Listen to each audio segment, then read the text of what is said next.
like to call this meeting to order. If you would follow along with the Pledge of Allegiance and invocation from Ted.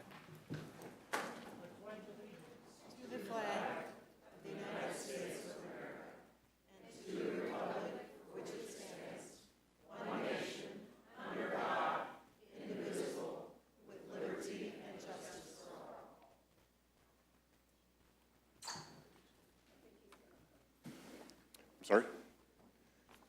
Good evening, board, guest. Please join me in prayer.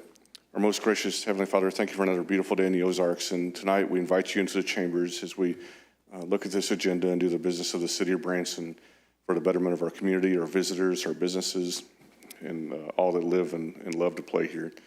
Father, thank you for the many that serve in the board capacity, for our city staff, for all the work that they do for our community, and especially recognizing employees like Melissa tonight that just go above and beyond each and every day. Father, we love you and praise you in Jesus' name, amen. Thank you, Ted. Madam Clerk, will you do a roll call, please? Lucas. Present. Denham. Here. Cooper. Here. Milton. Here. Howden. Here. LeBlanc. Here. Schultz. Here. Your Honor, you have a quorum. Thank you. We'll start off the meeting tonight with presenting of the Employee of the Month Award. Hillary?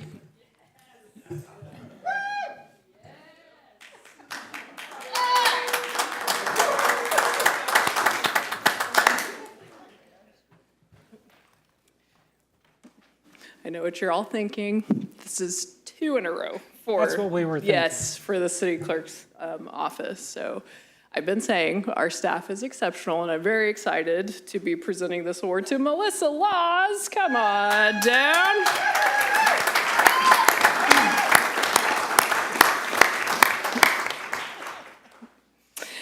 On behalf of the Mayor, Board of Aldermen, City Administrator, and City staff, it is my honor to announce Compliance Specialist and Legal Assistant Melissa Laws as the City of Branson June 2024 Service and Excellence Employee of the Month. Yes. Right. Yes. There you go. Okay. Yes. This is good.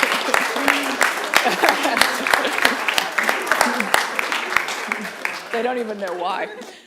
So Melissa was nominated for her unwavering dedication, excellent attention to detail, and impeccable work that all contribute tremendously to the success of the city. Melissa's job might be one that takes place mostly in the background, making sure that all the contracts and compliance issues are met, but it is definitely not unnoticed.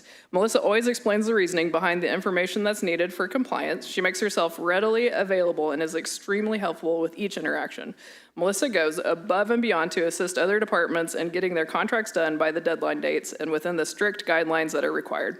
Melissa has been an enormous help to the Utilities Department, diligently working to help tackle the numerous contracts and projects that are put through.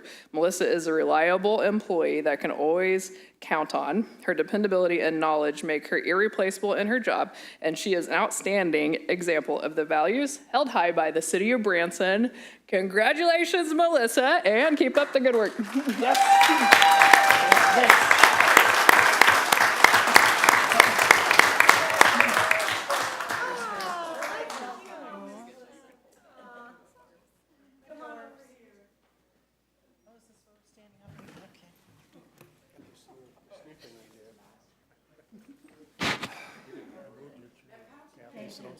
Okay, got it.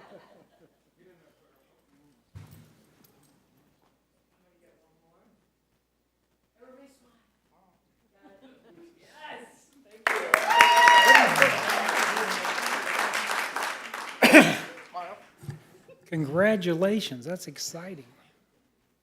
Hill, you going for 3? No. Is anyone here from the Amateur Radio Club? Come on down.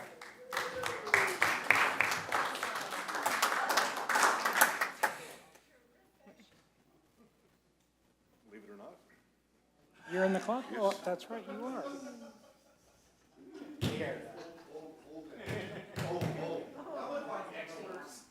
We'll get it right afterwards. Is that okay? So,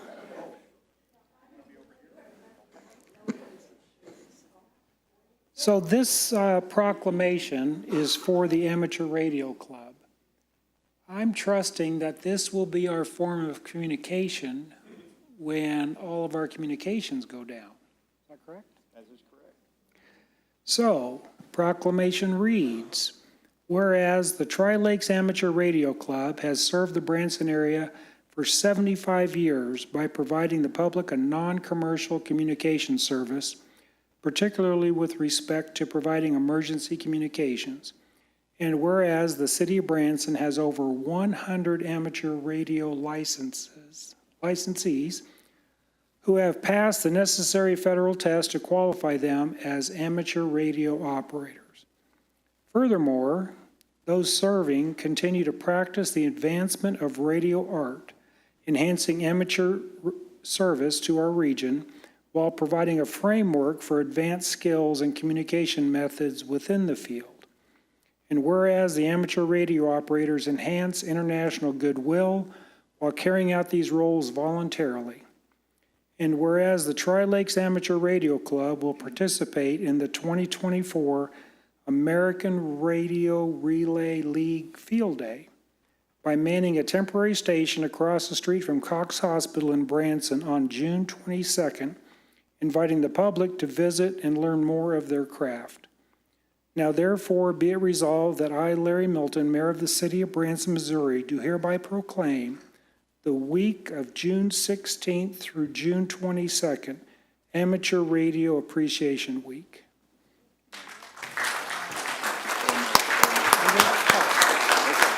We want to get a certificate.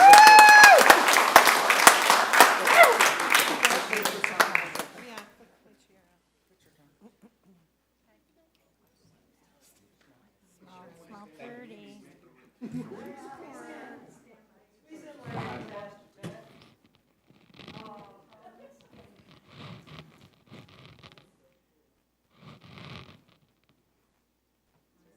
Thank you, guys. We'll be counting on you. Ted didn't support you tonight?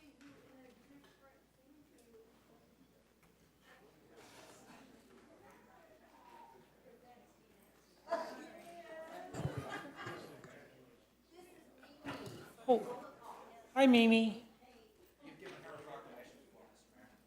Oh, very nice. Oh, that's right, that's right. So David Stanfield, you in the house? Come on down.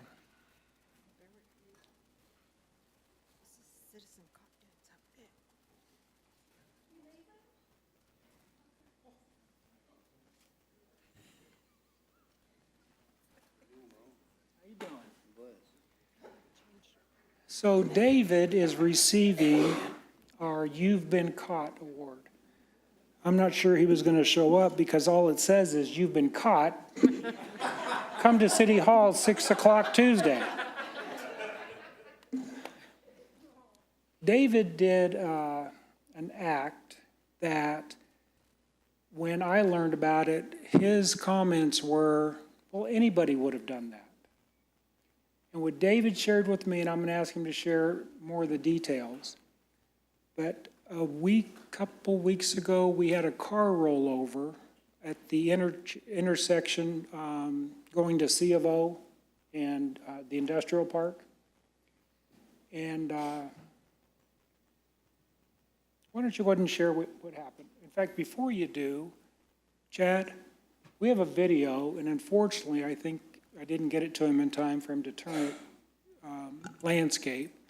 So I think it's on portrait. But this is David taking this video. No, man, no, sir.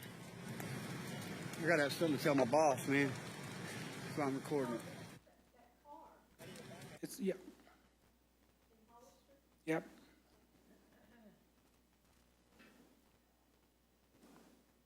You have volume on that, Chad? Up like that.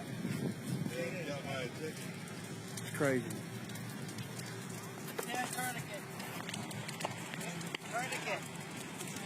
That gash in her leg. Oh, yeah, yeah. We rolled that. So I'm going to present this, and then I'm going to ask David to share what took place. On this 11th day of June 2024, the mayor in the city of Branson, Missouri, recognizes this individual for his heroic act of swiftly taking action to save a life. Recently, an automobile accident involving a one-car flip-over resulted in the driver being pinned inside the vehicle. This individual jumped to action to save the stranger's life just prior to the car becoming engulfed in flames. Now therefore, I, Larry Milton, Mayor of the City of Branson, Missouri, in recognition of this heroic deed, do hereby publicly thank David Stanfield.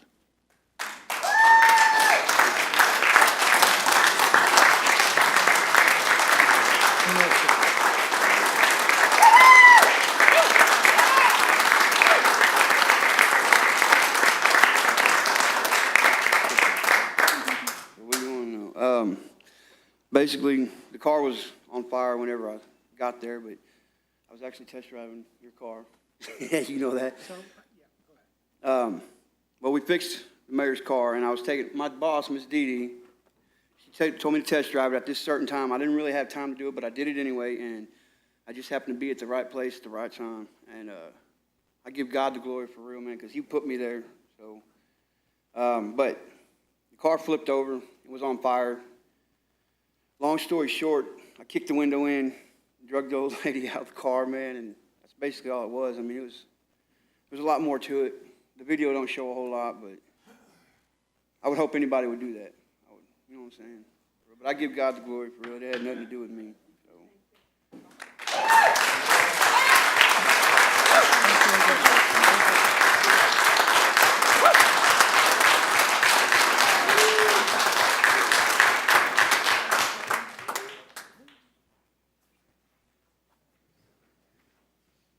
There's a hero amongst us. Now we're moving on to the public comment portion of the meeting. This is the public comment section of the Board of Aldermen meeting. At this time, the board will hear the citizens who have signed up in the order they're listed. Please note the clerk will let the speakers know when they have 30 seconds left, and a notification will sound when their time is up. We ask that speakers wrap up their comments upon hearing the 30-second warning. If a speaker would like a board member to bring an item from the consent agenda down for additional discussions, please note this request during comments. Madam Clerk, do we have any speakers? Yes, sir. We have 7 speakers signed up, and the first one is Michael O'Brien speaking on employment. Good evening, y'all. My name is Michael O'Brien. I moved here 2 years ago from Nashville, Tennessee. I was almost 40 years there. It got too woke and too liberal for me, so I had to move to a wonderful place. What I'm going to speak about, I might not be too popular tonight, but I got to tell you, when I moved here, I was hired by Ballpark of America. I was a traveling umpire, and I've been coming here since '98. So I decided I got a home back there with the kids. I'll come here and live, and so I have. So I've worked all my life. I'm going to be 77 years old in a couple months, and I've worked all my life. And anyway, I'm looking for a part-time job here, so I go on Indeed, and I start looking at jobs. And so anyway, when I left Walmart in '07, I was making just under $20 an hour at Walmart, July of '07.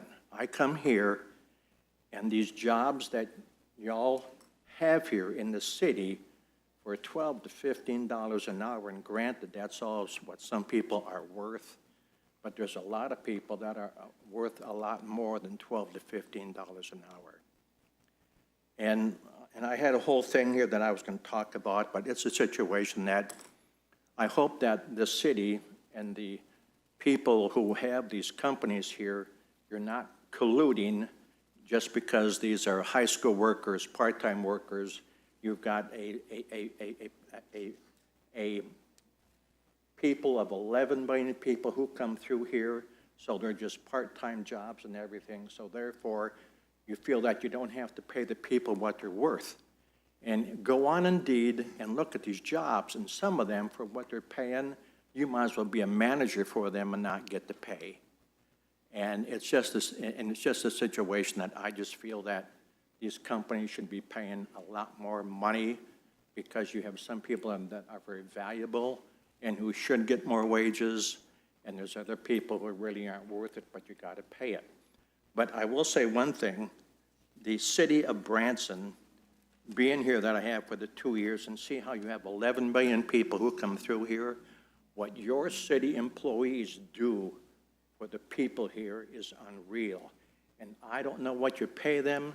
I've not asked anybody, but folks, y'all need to pay these people who work for the city, the police, the fire, the first responders.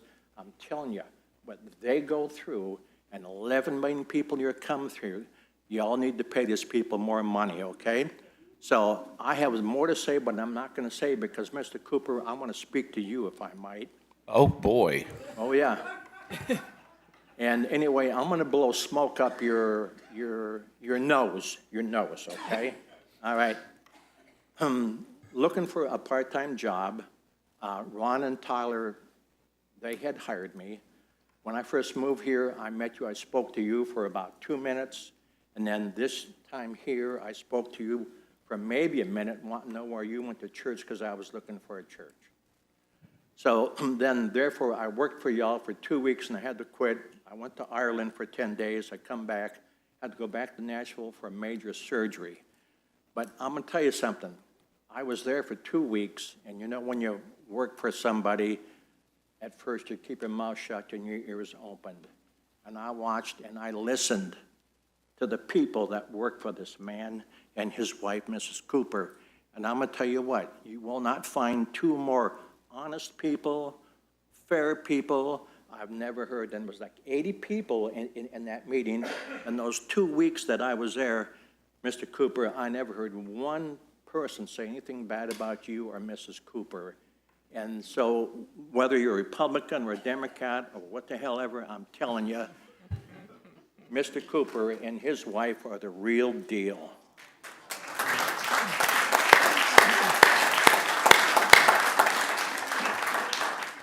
Well, Michael, I'm just curious, what did that cost? I wasn't really into it when he was talking about us paying more, but I got to like him a lot more towards the end, though, right? Thank you for those. Appreciate that.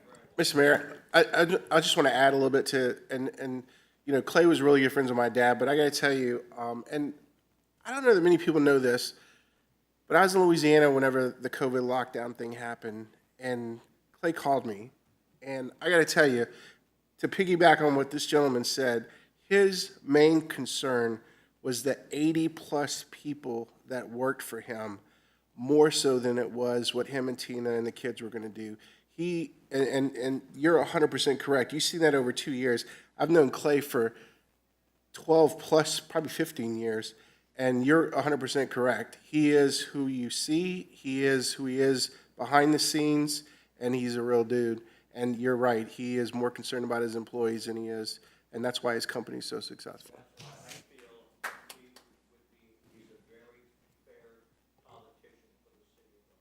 Okay, you just went too far. No, I'm I agree loving with this you, Michael. meeting so far. This is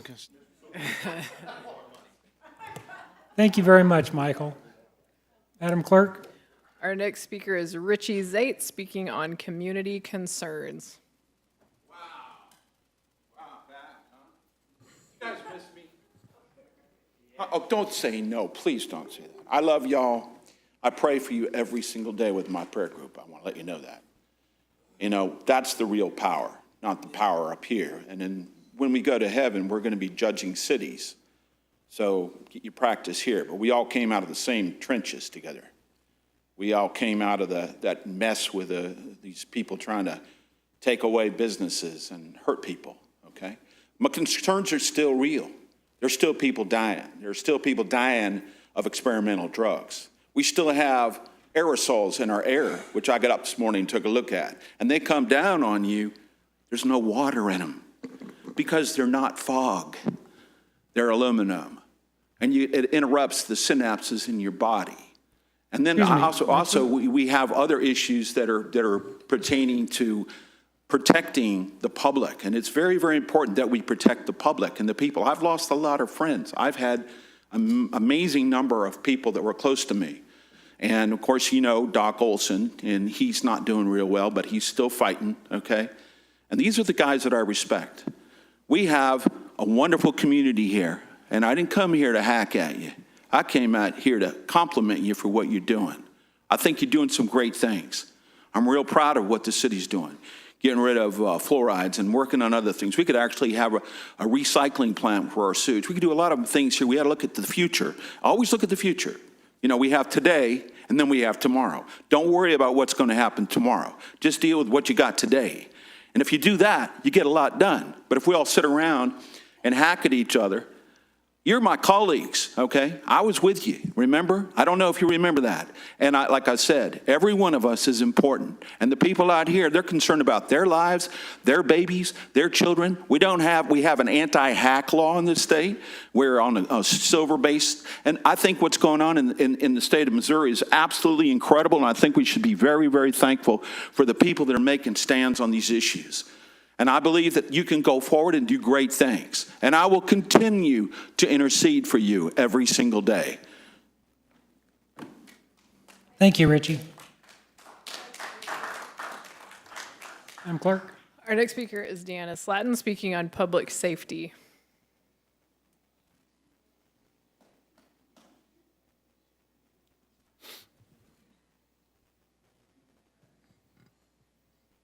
I'm back to talk about the same thing that I've been talking about for years and years. Before you do, allow me to say a few things. Chad, would you stop the clock? I don't want this to take from our time. A couple things. One is, we're not going to have the communication that we had at the last meeting, right? With you continuing to overtalk. What I'm coming here to talk about is totally different than what I have been talking about.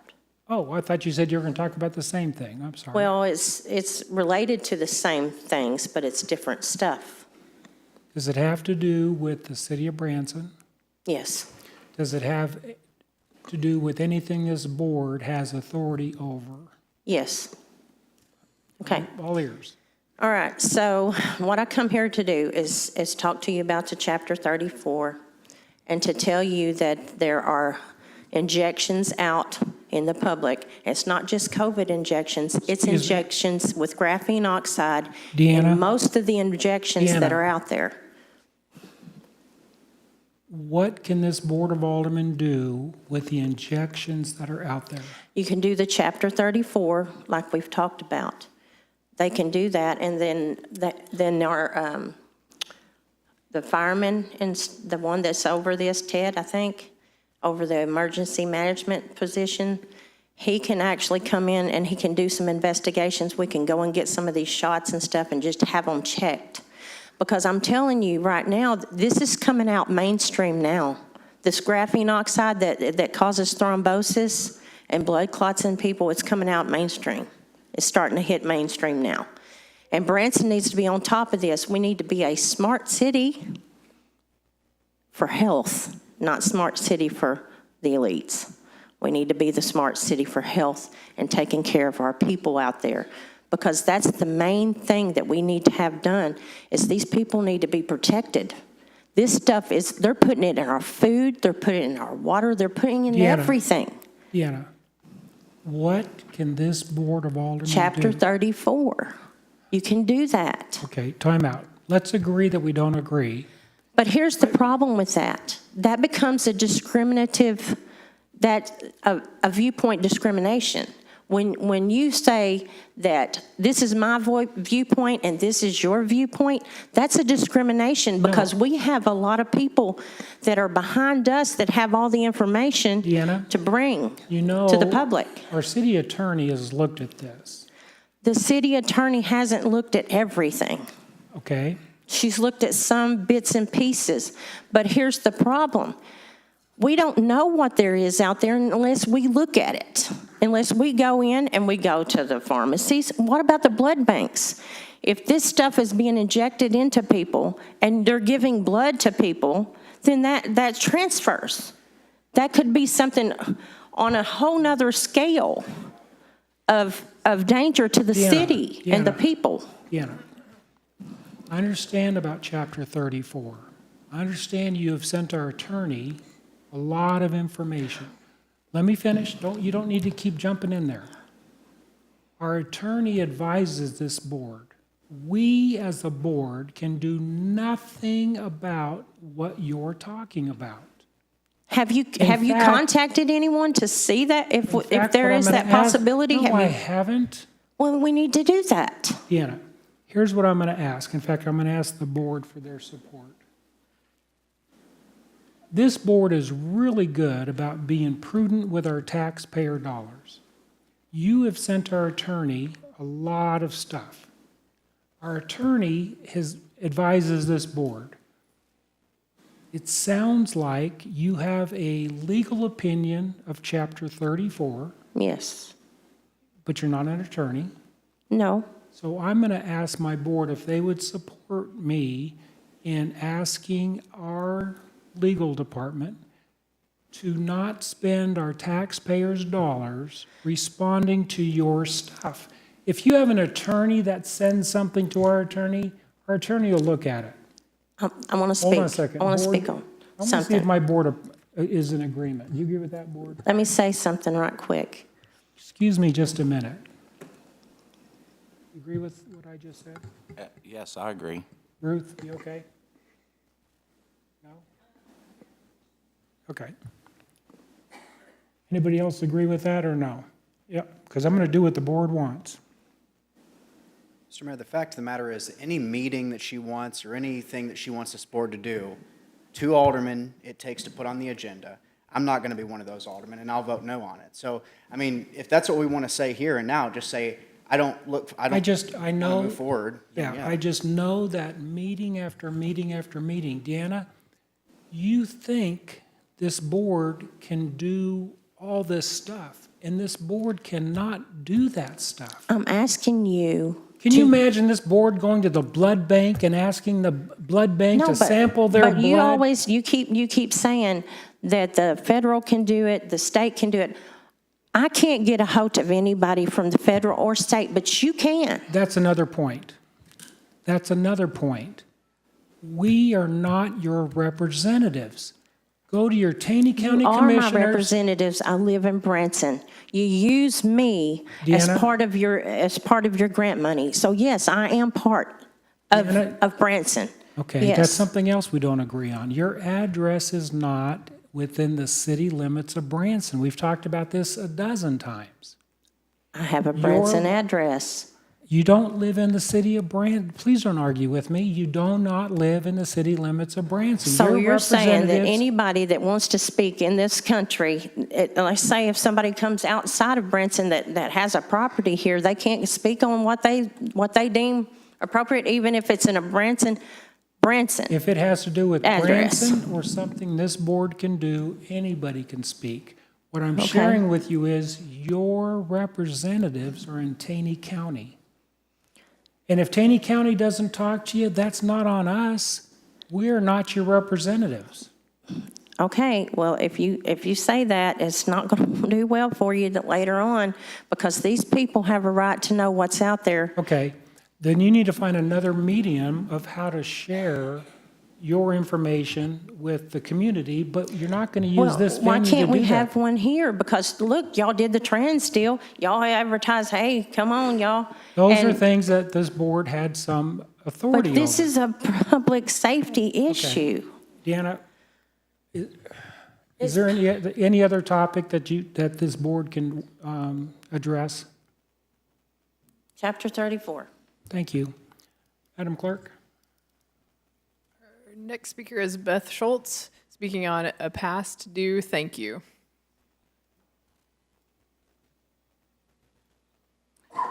Mr. Mayor, Alderman, City Administrator, every week I go check on an elderly friend of mine and visit with her for a while.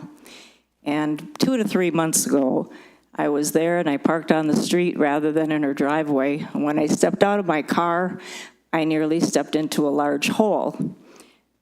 It was 8 inches in diameter. It was a cement casing that went 3.5 feet deep. She was very concerned because she has small children that like to run up her yard and give her a hug and talk to her on her front porch. So we made a call to the city, and they said that they would check it out.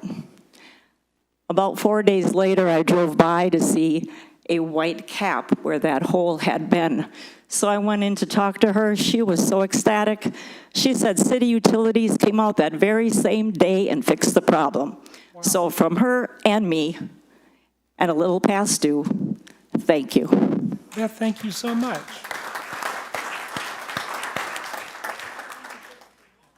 Madam Clerk, thank you, Beth. Our next speaker is Amber Thompson, speaking on citizens are patients by choice, not forced as victims, slaves, or for profit assets to the medical billing industry. I'm sorry, would you read that again, please? Citizens are patients by choice, not forced as victims, slaves, or for profit assets to the medical billing industry. Amber, I'm sure this has to do with the city of Branson and something this Board of Aldermen can do about it. Yes. Okay. And one of your, not the very last, but before that, Deanna Slatton, her position, she's just a perfect example, just the epitome of the women's outcry for needing for a voice in the public. And I think it's been reiterated over and over, we need a Q&A option. Like if you ran for governor or a House rep, we recruit, we look for people who are really good-hearted in our community here, okay? We want to uphold everybody. And we can't do that without understanding their viewpoints and where they're from. And I think that's why she's coming back with the same thing. She's wanting like if you ran for office, when I'm on the board running for office right now, I'm not trying to push my politics because, as you know, women are very suppressed in Missouri, heavily suppressed. Even their motherhood's been suppressed. That's why I started that right to mom concept. I'm on the time limit, anyways, but the nurturing environment we want to create, when you're running for office, if any of you decided to run or in the audience, even a police chief, we have, our current governor, remind you, is a sheriff. He was a sheriff from Bolivar, and we have several of our U.S. And federal offices filled with Bolivar, Missouri's area. Springfield, Missouri News Press has key to that, okay, to positioning those people. And we're kind of trying to break that because we want to see new viewpoints, just like we saw with Deanna trying to break the suppression of the female voice. And so I agree with you, we need to find a place of respect. And if you run for office, there will be not just your presentation where you get 3 to 5 minutes like I'm doing now, you will also get hopefully a Q&A time. And that's what we're missing, I think, is what she's also pointing out in other viewpoints of people who are oppressed with any department of society. Okay, but back to what I really came here for. I want to just, first of all, this is Safety Month, okay? So in conjunction with that, what is safety? You ask yourself also, what is freedom? Freedom is freedom of choice, okay? So when I mentioned patience, we had the COVID lockdown, and we don't want to go back and reiterate history, right? We want to move forward with progression, and that will protect you as the mayor, you as the city administrator, and each of our candidates, and everyone in the audience by having a community that protects people from being made a medical slave, okay? And as you enter the hospital, you notice they put a wristband on you, just like the slave demarcation, okay? And that kind of symbolism. But I've had, trying to run for this office, some of the main things were to protect people becoming nursing home victims or mental ward victims. And no patient isolated was the law that was passed by our local state rep who told us to talk to, okay? But I did talk to him, and we still are needing some sort of progressive action. And attorneys, as I mentioned to him, are not an answer for this community at all, in Southwest Missouri even, because we do not have attorneys willing to take civil rights cases, okay? Or even to defend your positions as a whole and individually on a personal basis. Okay, that's the problem. So we're trying to get, and we can maybe have some community members who have access to resources or have authority of respect to get, we're trying to get expedited law school is what I requested, and it sounds like a lot, but we have a lot of affirmative people here, and we have a very good community spirit. So what's missing is accountability efforts. When you research nursing home abuse, people become depressed, they lose that we think that we're proof almost they're being given medications making them urinary incontinent, and this is a senior community, so it's very, very pertinent to speak about. How do we get accountability? Because there's a critical lack of enforcement of humanitarian ethics and policy in the treatment of elderly, mentally labeled, and disadvantaged. People, they like to label people as, dementia, Alzheimer's, disabled. They're disadvantaged.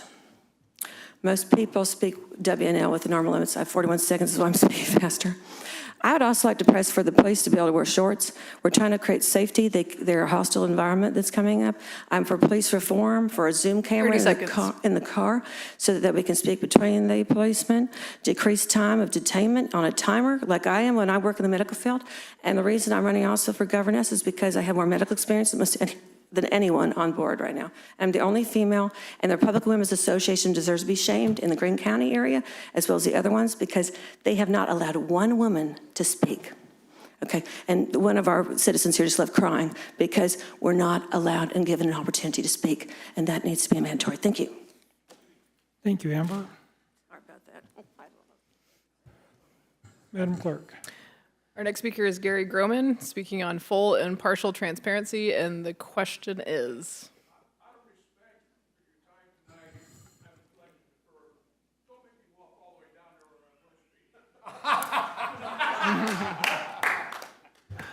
Thank you, Gary. You've given us a gift of 5 minutes of our life that we'll use for another purpose. Our final speaker is Robert Brim, speaking on Come to Jesus Moment, Part 2.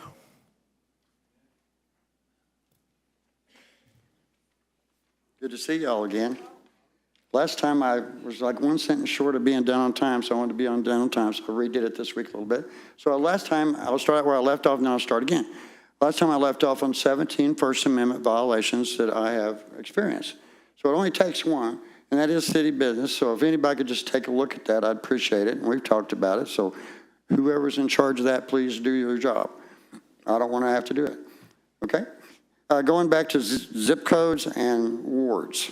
The city limits encompasses the zip code as well as zip codes outside of city limits. When we were talking to Brian Seiss the last meeting, the grant involves the scope of all the zip code. So there should be some kind of a shared relationship between people who are outside of city limits, people inside with the Branson label on their address. That's all I got to say about that. Start over. Isn't America a great country? And Branson's lucky to be right in the heart of it. And we're a patriotic town. The world's, and well, we won't call it the world, the earth's most patriotic town. The United States is a shining light of the country on earth. I mean, everybody follows the United States. What's the United States doing? Let's do that. So in the United States, we have a few problems. And I'm sure some of you have noticed some of them, like censorship. Censorship never used to happen. We started experiencing this about 3 to 4 years ago. You'd send something out, it didn't go, or it got turned off, or it got took off, or you got in trouble for saying it. Like freedom of speech. That's, a basic thing. Even if you don't like hearing it, even if you agree to disagree or don't agree to disagree, it's still freedom of speech. I wrote down some other things because these aren't my everyday terms. The United States is also having collusion problems, fraud, interfering with investigations, or even making investigations up when they aren't required. It's kind of strange. The Nuremberg Code violations, all 10 of them. You go look it up, there's 10 of them. And they were all broken, not just to us, but to people around the world. Misprision of treason, child endangerment, crimes against humanity, racketeering. I'm like, this sounds like New York City kind of. I mean, the United States kind of sounds like, racketeering. You think, well, you think about the New York mob, right? So things have changed. What used to appear to be appears differently now, and we have trouble recognizing some of those things. In the United States, we want to keep everything as forward moving as possible, but at the same time, we need to go back and maintain the things that we've set up in the past to make sure that they're current and up to date, because some things change and need to be adjusted. So Would anybody disagree that the United States is not the best country in the world? No one. So there's that. So this list unfortunately came from inside the United States. This list was observed in Branson, Missouri, unfortunately. Now, is that a bad thing? Well, it's not a good thing. Is it a fixable thing? Yes, it is. Better communication, pure communication. You know, let's not agree to disagree. The people are the government. You are our representatives. Let's agree to meet and talk about it. We don't have to take 2 or 3 hours. I'm trying to take less than 5 minutes. I'm close.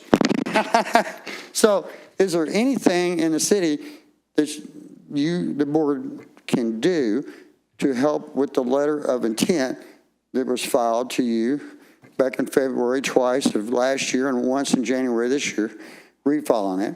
I mean, it's item after item. It's one step after one step after one step. Even if we make small adjustments, it can make a big difference because we should be the leading example of the United States of America. We should.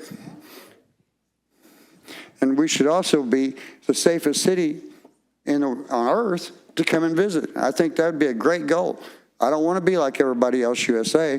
I want to be that space that's very special. Branson, Missouri, the special place. Anybody have any questions? Yeah, I did pretty good. You did very good. Nope. Nobody? Thank you, Robert. Well, please let me know. Don't just leave me hanging. Let me know what you think we can do, because we're all here to help you. I mean, there's a huge bunch of people that aren't speaking that will help. We'll all help. So let's come up with a plan and help. So is there a way we can set a meeting that doesn't have to be official, or it can be anything you want to be.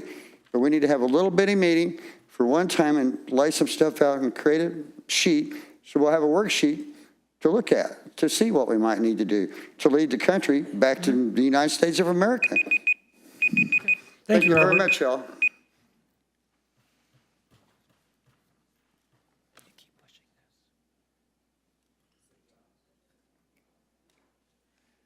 Next is the consent agenda. Are there any items that any member of the board would like to have moved down from the consent agenda to ask additional questions or make comments? Hearing none, Madam Clerk, would you please read the items on the consent agenda? Your Honor, the items on the consent agenda are as follows. Approval of the Board of Aldermen minutes for the May 23rd, 2024 special meeting and May 28th, 2024 regular meeting. Acknowledge receipt of advisory park board minutes for the March 19th, 2024 regular meeting. Acknowledge receipt of monthly contract report from April 16th, 2024 to June 2nd, 2024. Final reading of bill number 6445, an ordinance approving a memorandum of understanding between the Taney County Ambulance District and the City of Branson to exchange land. Final reading of bill number 6446, an ordinance amending 86-622, Schedule 2 of the Branson Municipal Code pertaining to speed limits. Final reading of bill number 6449, an ordinance amending section 54-1 of the Branson Municipal Code pertaining to definition of security service. Final reading of bill number 6450, an ordinance approving the vacation of a sewer easement for the property located at 600 West Main Street, Branson, Missouri. Final reading of bill number 6451, an ordinance approving the vacation of 2 sewer utility easements for the property located at 123 Bethpage Court, Branson, Missouri. And final reading of bill number 6452, an ordinance amending section 94-61 of the Branson Municipal Code pertaining to manufactured homes. Your Honor, that concludes the reading of the consent agenda. Thank you. Do I have a motion approving all items on the consent agenda? So moved. Second. We have a motion and a second. Madam Clerk, would you provide a roll call vote for the consent agenda, please? Lucas? Yes. Denham? Yes. Cooper? Yes. Howden? Yes. LeBlanc? Yes. Schultz? Yes. The result of the vote is 6-0, motion carries. Thank you. Your Honor, the next item is a presentation by Angie Teal on the 2024 first quarter Branson Convention Center report. Well, you will not be receiving a report on the topic at this time. Ms. Teal is sick and unable to present the report tonight. This will be brought back up at a future meeting. So, Madam Clerk, we move to the next item, please. Your Honor, the next item is a presentation by Ashley Beatty on the 2024 first quarter Branson Lakes Area Chamber of Commerce and Convention and Visitors Bureau report. We will begin with the report from Ashley. Hello, Ashley. Hi. Thanks for having me tonight. So we are going to just go over the first quarter report from Jerry Henry with H2R. So we'll get into it here, maybe. Here we go. All right, so first we're starting out with our visitation. So we were pretty flat to last year, just 0.4 down, so nothing too concerning here. This is our city sales tax, which was up 4%. We love to see that. Our tourism tax was down 3.1%, but with our visitation numbers strong, I'm not too concerned about this. TCD tax was up 6.2%, so we're still holding strong for our numbers overall. Stone County tax, 9.6%. And our Taney County tax was up 7.4% for the quarter. This is our room demand for the quarter, which was up 6.8%, so that's exciting to see some more overnight stays happening. Next, we're going to move into the visitor profile and our KPIs on that. So this is our favorite slide. So we are excited to see 23% of first-time visitation for this first quarter. And that's really exciting since that encompasses January, February, and March. So excited to see some first-time visitation increases for this quarter. This is our party composition. So 41% was adults without kids, 20% parents, adults with kids that were 12 and under. So that makes sense. We're talking about spring break. So we saw a pretty good 20 and then 19% both with kids that are over 12 as well.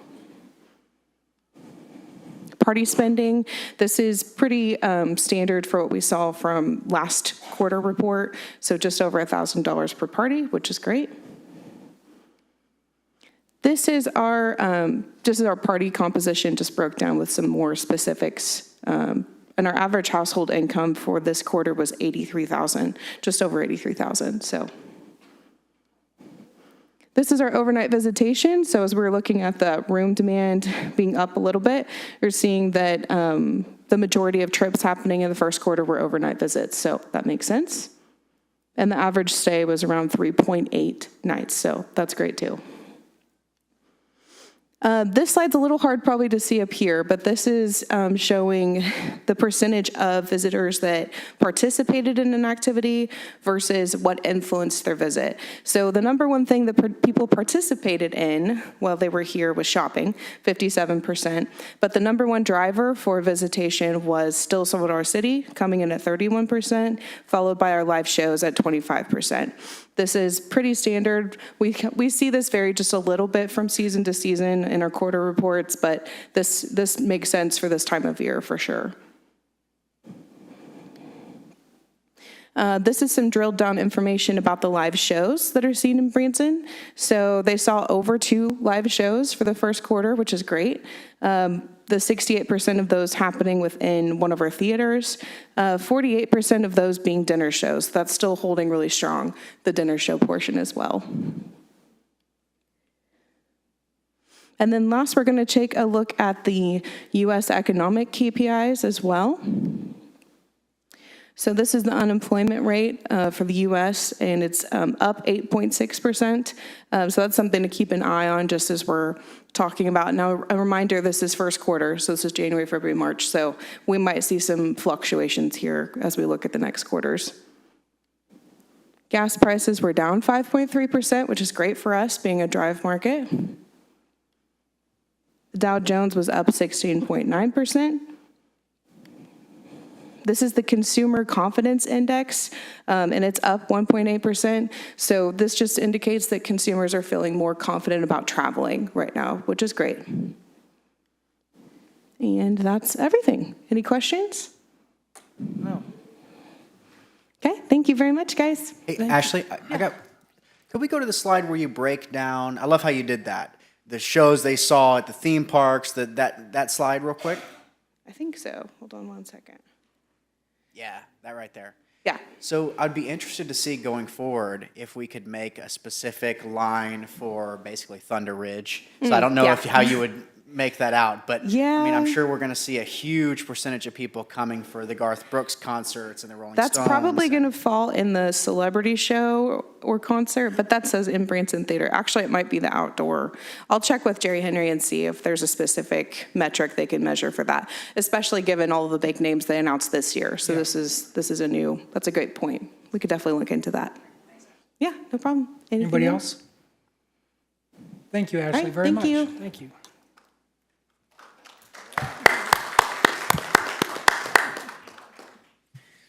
Your Honor, the next item is a presentation by Jonas Argis on the 2024 Taney County Partnership Economic Overview. And we'll begin report with Jonas. Your Honor, members of the board, good evening. Thank you for the opportunity to be here. Hillary told me I only had 5 minutes, so can I have Gary's 5 too? You know, no, you already gave it up. So I want to make sure, now that I guess I should pay attention to the agenda, because I've got the standard historic year-end update teed up. But I'm thinking, Mayor, you might want some follow-up on the actual economic overview reports, the quarterly reports that we discussed last time. Is that correct, or? Well, if you're teed up for end of year. Okay. We can All right. look Well, at that. I brought some, just if you want to, I can at least, we can touch on that. Yeah. but Okay, so then I did see- definitely will need Gary's 5 minutes. But I did have that same question about the drop in employment. Yeah, we'll touch on it. So, Thank you. real quick, so it's been about a year since I did this report, right? So for coming back for 2022 and for 23 for 2022, so this is 23 in 2024. Rear view look, so public sector partners at 8, we have unfortunately lost a couple. Kirbyville and Bull Creek have decided to pull out for some time, and this, with the smaller villages, that's happened over the 13-year period, so I'm not concerned there. But new public or private sector investors, since the last time I was here, we have Capital Paving and Construction. They bought all the Jernigan assets, so that's how they're in the market. Great River Engineering, obviously we do a lot of work with them as well as you. Imagine Technical Institute. This is the effort Tim Connell's doing with job placement of special needs folks that can still be productive in the workforce, and they're making great headway there. Our International Residence Hall, Holtz Builders Incorporated, proud to say they're the first corporate relocation that we've had when they moved their corporate headquarters to Branson, along with a satellite office for Holtz Builders, so that's good. And then next Wednesday at our board meeting, we will welcome SAP Design Architects, which is a architecture design firm out of Springfield. So the next few slides, again, this kind of jumps around, but I think if you just follow with me, you'll get it. So year-end 2023 versus year-end 2022, right? So we had 4 announced projects versus 3. The job counts were about 117 higher than in 2022. New payroll, roughly $500,000 more. Capital investment was significantly more, right? So Thunder Ridge is included in here at $150 million, which includes the on-site investment plus the public sector improvements with MoDOT and the governor's cost share program. So that's why that's a little higher. Active projects down a little bit. New and existing business pretty close.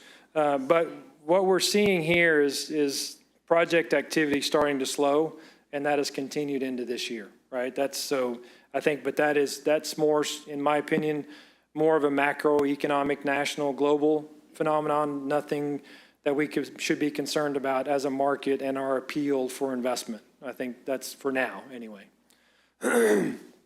So project activity historically for the partnership going back to inception, since January of 2012, 38 announced projects, over 1,500 jobs, over 53 million in estimated payroll, and that estimation is based off today's county average wage, right? So that's how we keep that. Instead of trying to figure out and get employers to tell us what they're paying, we just take the job count that we're given and take county average wage, and that's the estimated new payroll.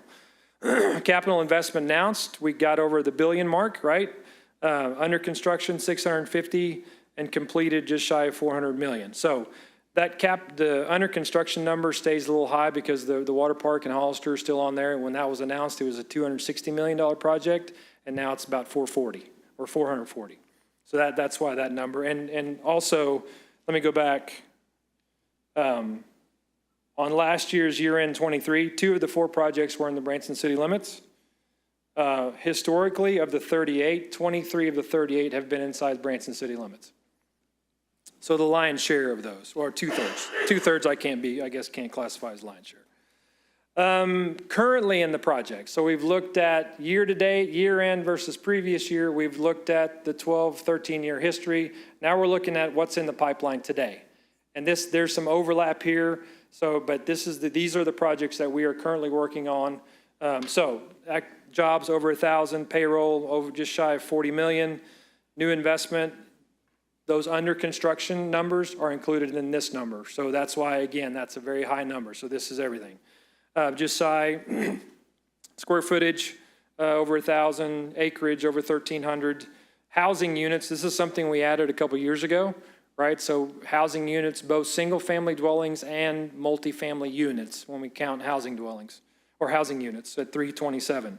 And then the industry sector breakout, you got 1 in manufacturing wholesale, 1 in IT innovation, 11 in tourism, retail, lodging, and then housing 7, and then infrastructure 1.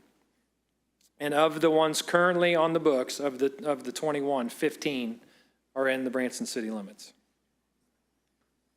So wrapping up our 2022 to 24 action plan, the 3 legs of the stool, business retention and expansion, driving to a year-round economy. I think you've heard me talk before that if we can keep moving to a 12-month, more rounded out 12-month economy, a lot of our social and challenges that we face will lessen. We're not going to fix them, right, with that, but they're going to lessen. Workforce development, the same old thing, talent development, retention, and attraction. It's all about workforce. And then business and industry attraction and marketing.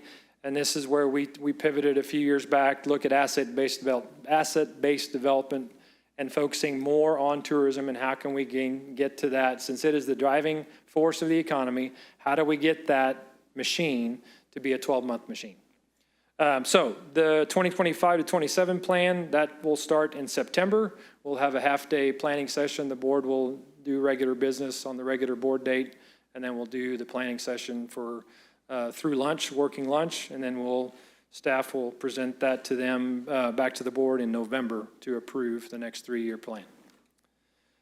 Just some things going on still. Housing, I think, we've talked about this in many settings. I know that we've got a pilot project that we're working in conjunction with the Branson city staff, Hollister city staff, and the Taney County Commission.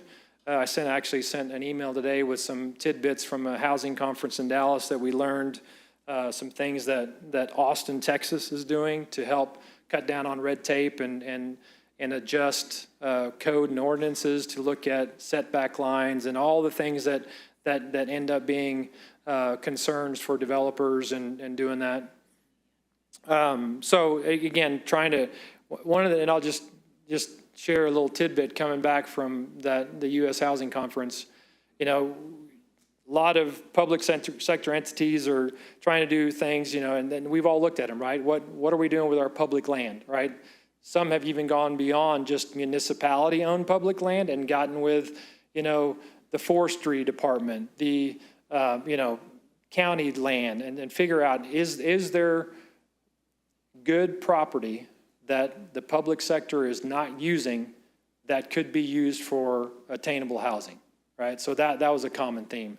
One of the things that kind of stood out to me was because we hear about it and we talk about it is not only is there ROI, return on investment, now developers looking at ROA, right?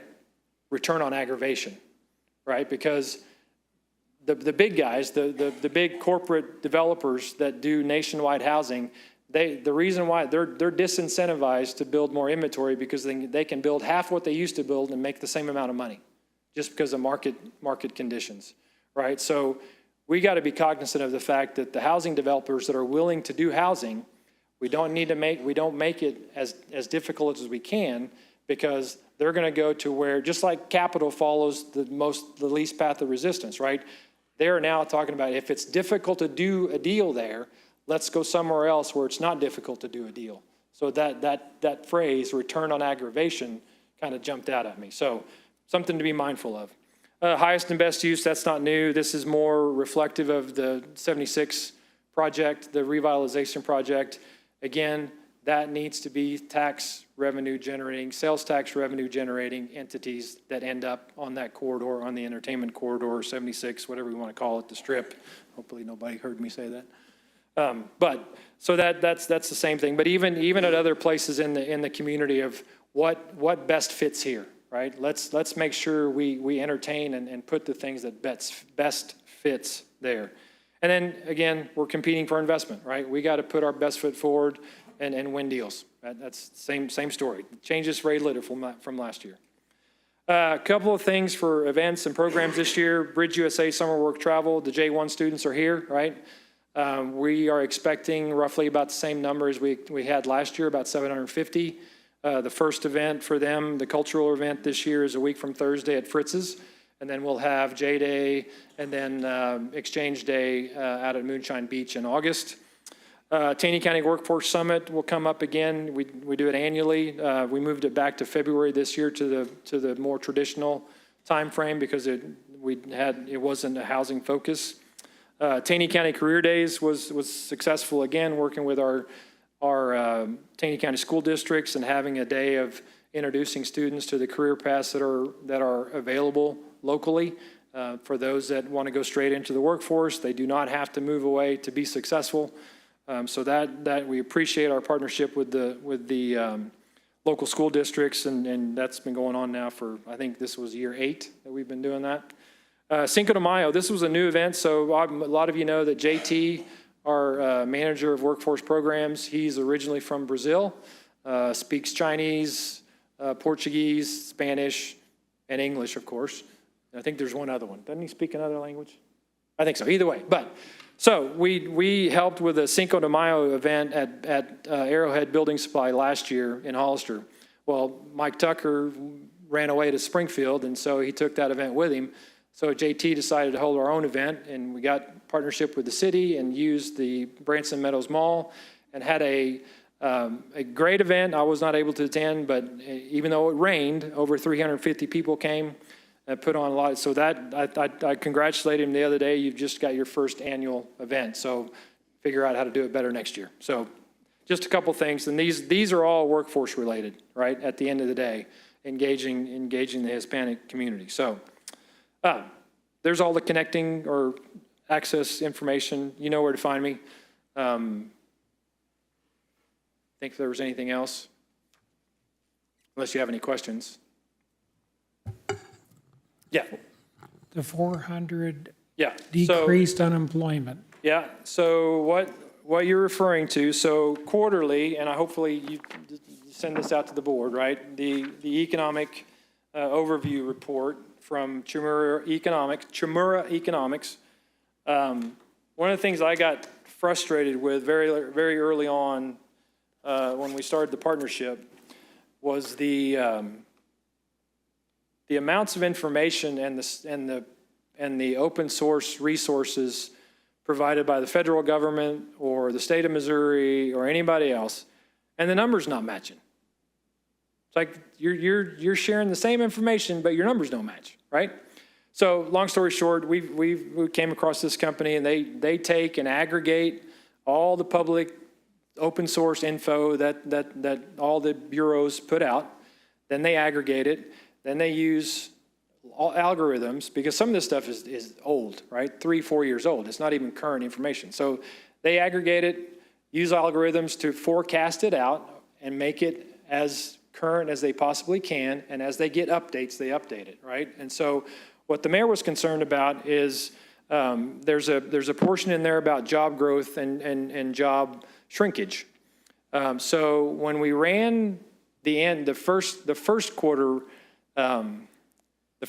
report, there was a piece in there that showed, and this was a 10-year forecast, right? One of the things is we're not going to do a 10-year forecast anymore. We're only going to do 5. 10 years is too far out. It mucks it up, right? So that 10-year forecast showed over a 400-some decrease of employment within the city limits of Branson, right? I went back to Chimura and asked him, help me understand, help me explain this. So I have elected officials that are questioning this and want to know, not to question it, they just want to know why. Is this a problem, right? Is this something we need to be concerned about, right? They did a typical, well, My filter's working. They decided, or they told me that they are not the analysts. They only put the information together, and it's up to us to analyze the information that we're given. Okay, fine. So with this report, I think part of that is that first quarter is kind of wonky anyway, right? So that being said, this next report, which I just sent last week, I think, was last week? Yeah. Was a 5-year forecast, right? And the job growth or shrinkage in Branson was 135. Okay? Up or down? Down. Yeah, it's gonna contract 135 jobs, projected to contract 135 jobs over the next 5 years. Yeah. Over the next 5 years. 130 of those are in retail. So I'm not an economist, I'm not an analyst, but just having a little bit of common sense and understanding macroeconomic issues, I'm going to say that that's a retail trend, not a Branson trend, right? Overall retail has changed dramatically over the last however many years, since even prior to COVID, right? And it continues to, right? So, again, my personal opinion, which you can take that and go with Gary and maybe get a cup of coffee for a quarter, I'm not at all concerned. Okay. If I was a outsider looking at where to invest money, if I see a report that says the projection is over the next 5 years, the city limits of Branson will have 150 employees less than it has today. Jobs. Not employees. That comes. No. 150 less jobs. Yeah, jobs will shrink. In 5 years from today. Yeah. As a company that's looking to expand, you want to go to places where there are people looking for work. There's a reason why we market like the Tyson's closings in the region or in the state. Missouri Partnership is advertising to that industry sector to say, hey, there are 1,500 people that in 8 weeks are going to be without jobs. You need to move here. So same thing. I mean, it's if you've got, if But you. it's not saying job openings, right? It's saying there'll be 150 less jobs. In retail, 130 less jobs in retail. That means 130 people that were working those jobs no longer have a job.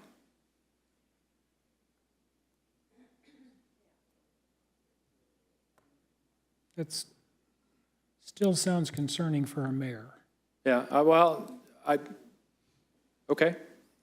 I don't know that we need to keep investing in fire stations. And Yeah, well, if we're going to be contracting, unless yeah, I'm but not I reading. think if you look at historic population growth, the trend line is still going, right? I think job counts with automation and self-checkout and self-ordering, and I mean it's taking, people are finding, business owners, companies are finding ways to do their business with less people. And I think that is what we're experiencing in these numbers, Okay. not an overall business market condition within the city of Branson is deteriorating. I think that's just how things are progressing. Okay. And we can talk about this offline. Yeah. I heard Clay Show's going fully automated. Is it? Yeah, yeah. There's a new me. Yeah. So do we get? Can we punk an AI version of Clay I was too going then, to or say what? his headline is AI Clay. AI Clay? Hey. E-I-E-I-O? Oh, Yeah. here we go. Hey, I do have a question. So we've heard this year round. We've heard it a long time. Yeah. Right? Yeah. And I feel like, well, from my perspective, maybe because I'm a show owner, is that, well, if the shows would stay open more, if the shows would stay open longer, if they could stay open year round, why don't you try this, why don't you try that? And I'm not against it. If the people were here, I'd never shut down. Yeah. It's the chicken or the egg. But I feel like, I mean, and I've tried staying, it's a big risk as a theater owner that has a lot of bills and a lot of this and a lot of risk to just jump around. Okay, we're going to stay open 2 more weeks and just see what happens. And if it don't happen, then you're already in for all that Oh, yeah. cost I and get it. payment and workers' comp and, all that stuff. Do you feel like maybe that what would lead the charge in that would be more industry jobs, factories? And I mean, if we had that, because the thing would be in a show and just say, hey, we're going to stay open. We got the mountains and the hills and the weather, and not only here, but a lot of our clientele comes from Illinois and Wisconsin and Minnesota and Nebraska, where it's snowy and icy. If we led that charge with industries or factories or Amazon warehouses or Tyson plant, whatever it is, and that started growing and getting bigger and more people were living here and this and that maybe that would help the show. I feel like, just for me, it's going to be hard for me to say, yeah, I'll stay open the whole month of January. I think you're going to find it hard for a lot of theater owners to just commit that. Yeah. But what would you say would lead the charge in making that year-round? Well, I think, so for me, the year-round economy, tourism is the economy, right? I mean, there's no debate there, right? So and we went through this the first 3 or 4 years with the partnership. So the diversification of the industry sectors within Taney County was a big topic, right? I mean, we even got hammered in the press about focusing on non-tourism related industry. How dare we try to take jobs away from the tourism industry and put them in factories? Well, there's a lot more to that than just saying, oh, why don't we just get, an Amazon or do this or do that, all right? It has to do with, the skill sets in the labor shed. It has to do with marketable assets, right? When we started this deal 13 years ago, I could count on one hand the number of 40,000 square foot buildings in Taney County, right? But technically, those buildings in the unincorporated portion of the county weren't 40,000 square foot buildings. Because of fire code, they were 12,000 square foot subdivision. They were basically an industrial building of condo spaces at 12,000 square feet. When you have prospects looking for 150,000 square feet with 36-foot clear on the eaves and 8 dock doors, and you just don't go find a manufacturer or a light industrial company that just wants to pick Branson because they love it. Now that works for people that want to live here and move here, but not for industry, right? We are very poor on marketable assets when it comes to land and industrial space. I mean, the mayor's a real estate professional. He can back me up on this. For one, when we get prospects or RFIs from the state, they're looking for hundreds of acres that are flat with infrastructure at least at the property line. Those are the communities that compete for those things. Now, have we some homegrown non-tourism related industry? Yes, we have them all across the county. And actually, Dennis Wiggins, our BR&E guy, he's actually found some that I've lived here all my life I didn't know we even had, right? But they employ 15, 20, 25 people. So we've got some unique assets. The Branson Airport is actually unique assets only because it's an airport, right? They have developable land along in close proximity to a 7,600-foot runway, and the fact that an interested party can do a deal with one decision maker, not a government decision maker, makes that an appealing asset because of speed to business, right? They can make a decision, or their board can make a decision in 30 to 45 days. The underground, the mountain complex, is a unique asset, right? We've had Google here, we've had Facebook here, we've had somebody else that's off, I can't think of. But the problem is, in that honeycomb shape excavated dolomite mine, right? If you look at the data center announcement that we're seeing, Google in Kansas City, 1 million square foot of data center space. They are looking for cookie cutter real estate to drop 1 million square foot here, 1 million square foot there, 1 million square foot there. They're not looking at trying to figure out how to run 800 foot by 16 feet in that direction, 600 foot by 20 feet in that direction to put data center, to put servers in, right? And so, I think if you don't know, Rob Dixon, who's the former director of DED, used to be the president of the Hollister Chamber years ago. He now works at Ameren, right? They are so concerned because they have 10 years ago, you could have a project come to the state of Missouri and maybe ask for 5 to 10 megawatts of power. They're asking for hundreds of megawatts, thousands of megawatts to fuel, to power these data centers that are going to make sure that Clay AI comes on at 8 o'clock every night, right? So again, don't get me wrong, I'm not poo-pooing any idea about diversification of the market, right? But there are so many factors that to even compete, that we don't have the skill sets in the labor shed that translate to those types of industries, right?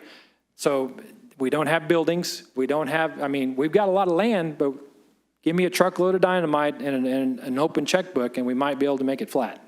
Well, and I get that, but so what is the reality of year-round happening, and what do you feel is the? The year-round is year-round tourism, right? Year-round tourism. So I think we've made gains in that, right? So part of it goes to the CVB side of the house of training visitors that there are things to do here in January, February, March. May only be on the weekends, may be limited, but there are things to do. So as that begins to trickle and start happening, more will come, because as a community, we have a proven track record of once we get them here once, they are highly likely to come back. We just got to train them to come at different times where they're used to coming, right? And so the aquarium is a great example, right? Chuck will tell you, the fish got to eat, might as well be open. Wonderworks. The aquarium, Wonderworks. There's 450 businesses that are open in January, February, March. Yeah. And this is your world, but isn't there a theater or two that's open on weekends now? Yeah, I think Grand Country stays open. Yeah, so I see that as a natural, it is chicken or the egg. You'll stay open if people come, but the people won't come if you're not open. Yeah. Right, so, but I do see it gradually growing that way. I think I think organically, this is not, unless we figure something out really unique and really cutting edge, this won't be like a fall festival at Silver Dollar City that extends the season 6 weeks. It won't be an Ozark Mountain Christmas that extends it another 6 weeks, right? This is going to have to be one of those, okay, people are here, hey, wow, I noticed some traffic, and restaurant XYZ opened up for a while. Yeah. And they're actually doing okay, and then more people. And so this will be, in my opinion, a very steady, methodical. I think you'd have to add into that expansion of the convention center, discussions of winter sports complexes and things are all things that could make a serious impact. All those things that can get more people here. And I shared with Kathy, I'm not going to do it publicly tonight because I still got to get through a board meeting next Wednesday, but we got some good news about the sports facilities effort in my executive committee this afternoon. So, question? I'm not sure, but go ahead, Glenn. Jonas, I was looking through the financial data, and I'm really big on our housing issues here in Branson. So one of the stats, and maybe I missed this, but one of the stats that was in there was average income in Branson. Can we also get a median income number next to that? I think, isn't median broken out in the actual, the chart itself, not in the narrative? I didn't see it. Maybe I just missed it. I'll go back and look. We can talk about it next week then. Sure, yeah. Okay. And with the good thing with that, if it's not in that, because it's pretty much all auto-generated, right? If there's something that we want to put in there, we can customize the report and get it, or I can just get a query and find out what it is. Okay, that's right. I'll take a look at it and let you know at the meeting next week. Yeah. Jonas, very, very much appreciate your presentation. All right. Appreciate it. Yeah, keeping us up to date with what you're doing, and that just helps us drive harder. Yeah, anytime. Thank you. Thank you.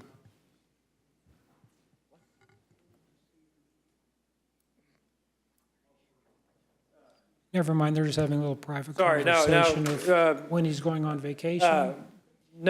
So leaving July 21st. So going governor trade mission. And then I'm going on vacation after that, so I'll be gone for. That doesn't count as vacation? No, that counts as work. Thank you, Jonas. Thank you.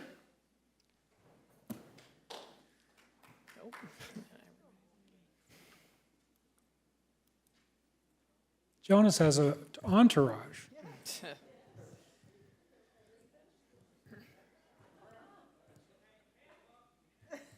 What do you say? Your Honor, this is the first reading of Bill Number 6455, an ordinance amending Section 2-71 of the Branson Municipal Code pertaining to procedures for regular agenda. For the first reading of Bill Number 6455, we'll begin with a staff report from Hillary. So Mayor Milton requested during the May 28th meeting that this item be brought before the board for consideration in an effort to reduce repetition in meeting processes, and Alderman Cooper was the second sponsor. So this is, the item is a proposed amendment to the procedures for the regular agenda section of the Branson Municipal Code. This is what we've brought back to you. Thank you. Chad, can we put that up on the screen? It's in there. So while he's doing that, since I've been the mayor, this code has to do with the procedure of these board meetings. And for the last 3.5 years, after we've had a staff report, I would then ask those in the audience for questions or comments. We would then come to the board, and the board would have questions or comments. What our city code currently says is the proper way to do it is, oh, there's Robert Brim. He's going to beat me up on this because I've been violating city code. What our city code says is, after the staff report, we should come to the board, have questions or comments, then go to the community in the chambers, have questions or comments, and then back to the board for questions and comments. So I believe the few mayors before me that I can recall have always just gone from the staff report to the chamber to the board. And I've been doing it that way for 3.5 years, violating city code, Robert Brim. For 3.5 years. So an alderman noticed that the code said A, our practice has been B, so we can either do what the code says or change the code. And so there was one area in here, Hillary, that I wanted to suggest. It might be on the next page. No, go back up. Right after, okay, so number 4. So after the staff gives their presentation, I would like to unstrike number 4. What's suggested in this code amendment is board members shall be allotted time to present their positions and concerns if they so desire. My suggestion, and I guess, I don't know if I'm formally make an amendment, but I would like to de-strike, unstrike, remove the strike from number 4. So it doesn't say that. Oh, before I do this. See, I violated another code, Robert Brim. Do I have a motion approving this bill? So move. Second. So we have a motion and a second. Okay. So after the staff report, what's been customary, staff report's given. If a board member wanted to address it, they always can. That's why I'd want to unstrike that. So if a board member wanted to say, if they wanted to address the bill that's on the floor, then the alderman could say whatever they wanted to say, then get community input, then it comes back to the board.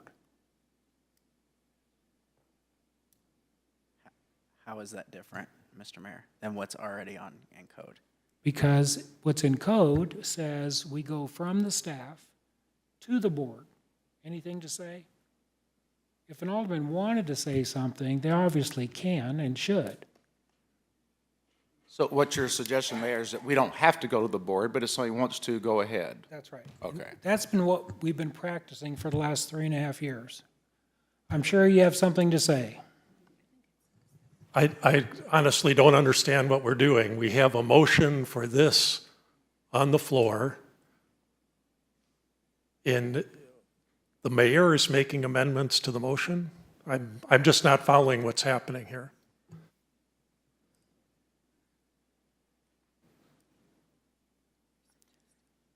Hillary, help me with this. What I'm suggesting is, when I read this, I didn't want to ask for a vote on this until we removed number 4.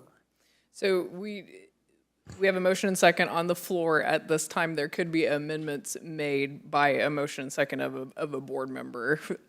If you are suggesting a motion to amend, then a board member could, at this Okay. time, make an amendment.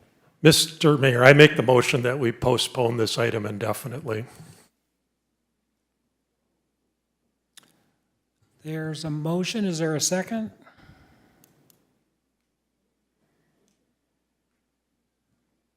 Hearing none. So Hillary, you're saying that the mayor, as the mayor, I can't make the suggested amendment of removing that strikeout, Correct. but another alderman could. So the way it's been, the staff report, board, anybody have any comments? Audience, back to the board. What you're suggesting is the staff report's over. If somebody wants to say something, Mayor, can I say something? If they don't have nothing, they goes to the audience and then it comes back to the board. It's they can talk, I mean, well, no, it's not this. But then why change the ordinance? Because that's what it says now. That's exactly what it says now. It says the staff, then the aldermen can debate, and then the public, and then the aldermen can debate and vote. I don't understand what we're doing here if this is just putting that clause back in there.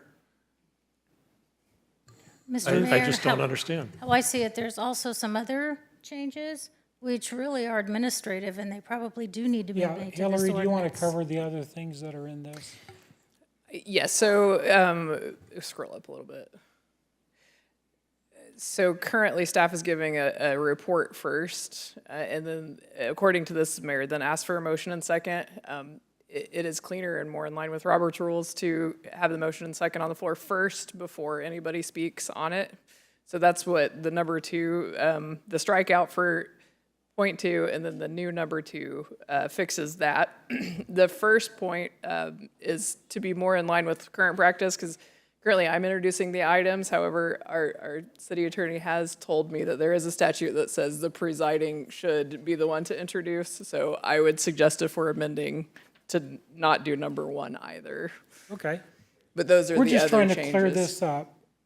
We're just trying to clear it up, so what we're practicing, we've made the code to say how we're going to conduct the meeting. And if we're not conducting it that way, we either need to do it by code or change the code. And like Hillary said, Hillary's been reading the issues that go to the board, right? She reads these every time. Yeah, let me just, I guess I'll comment on that. I'm a little surprised that you as mayor would be willing to give up the opportunity to introduce the item, because it is your chance to put your commentary in relation to the item. But if you want to give that up, now you've been delegating that to the city clerk, which I think would be acceptable according to the ordinance. But if you really want to give that up and say it always will be the city clerk, and But Holly just corrected her and said the presiding officer needs to read. okay, so now we have to unamend that one. So let's go down to the next one. Then the next one, all that changes is says that you have to get the first and the second before the staff report. If you really know Robert's Rules of Order, that's not a requirement. I know that's often a notion, but that's incorrect according to Robert's Rules of Order. The motion and the second simply, and the declaration by the president that there is a motion and a second, that's the action that opens it up for debate. You can have reports prior to a first and a second, and you may need that sometimes, or somebody needs to understand what the heck are we voting on. Maybe the alderman didn't have a chance to go through the packets ahead of time and would appreciate the staff presentation about what they're doing. So that part, I also believe, is not a necessary change to the ordinance. This is why I come down to, okay, the first recommendation of change is no longer there. The second one isn't necessary according to Robert's Rules of Order. The third one you want to take back, put back into the ordinance. We're basically right back where we started. Mr. Mayor, Yes. with the presiding officer shall obtain a motion and a second. This did happen in the Planning Commission once where discussion took place before there was even a motion or second to put it out there to have the discussion. And per Robert's rules, I did bring this up. We didn't do it, so I think for clarification, I'd like to make a motion on number 1 to put back in presiding officer and remove city clerk.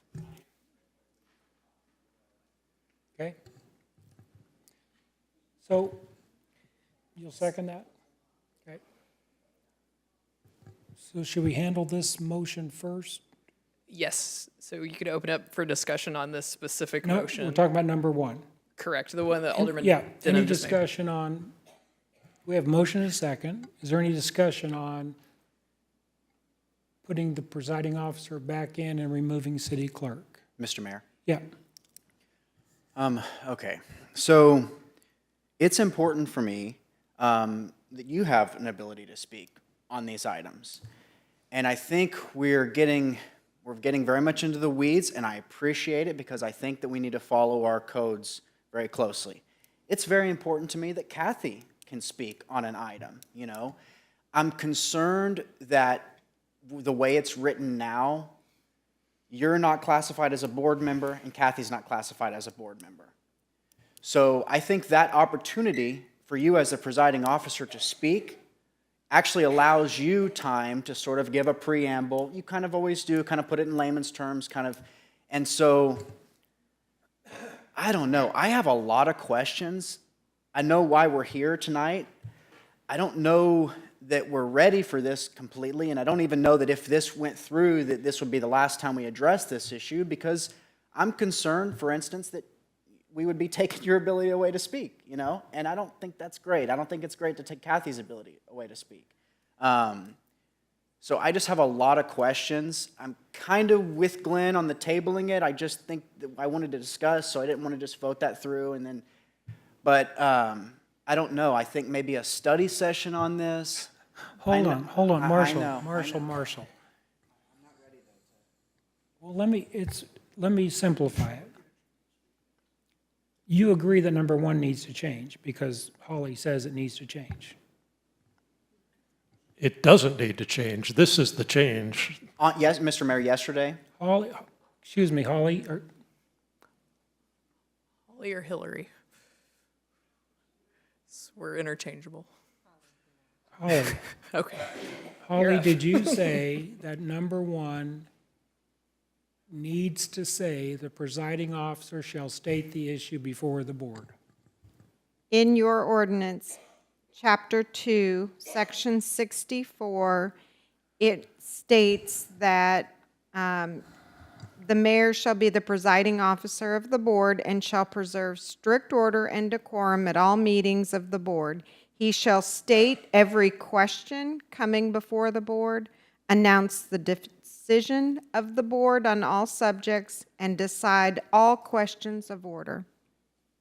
So, I thought we heard from Hillary that you guys talked and state law required that the presiding officer be the introducer? I misunderstood, I'm sorry. Oh, you I misunderstood. thought The she was ordinance. showing me a statute and it was our ordinance. Okay, that's important. So what we're hearing is this change can't happen because we'd have to change other parts of our city ordinances if we wanted that change to happen, number 1. Is that the true? city clerk? According to There's 2.64 is a different part of our ordinance. We're looking at 2-71 here. Holly just quoted 2-64, which says you must do this. So that's why she's saying we'd have to, if you really wanted to let the city clerk do it, if that's, I realize the motion is to put this back, but if you really wanted the city clerk to do it, then we'd also have to change 2.64 to align with that notion. So if we put it the way it should be, if the presiding officer removes city clerk, you're saying that we cannot do that? That's what we can do. In other words, leave the ordinance as it is now. That's Ruth's motion. And that's what the motion is to leave the ordinance the way it reads That's now right. for this item. That's right. And so we all agree on that. So Then let's vote. we have a motion to, No, not motions to amend. not motions to amend, but when we get to the final. So we all agree that presiding officer should be in there instead of city clerk. That was Ruth's motion. Correct. We've had a motion and a second and discussion. Correct. Let's Are vote. we ready to vote? Yes. Go ahead, Marshall.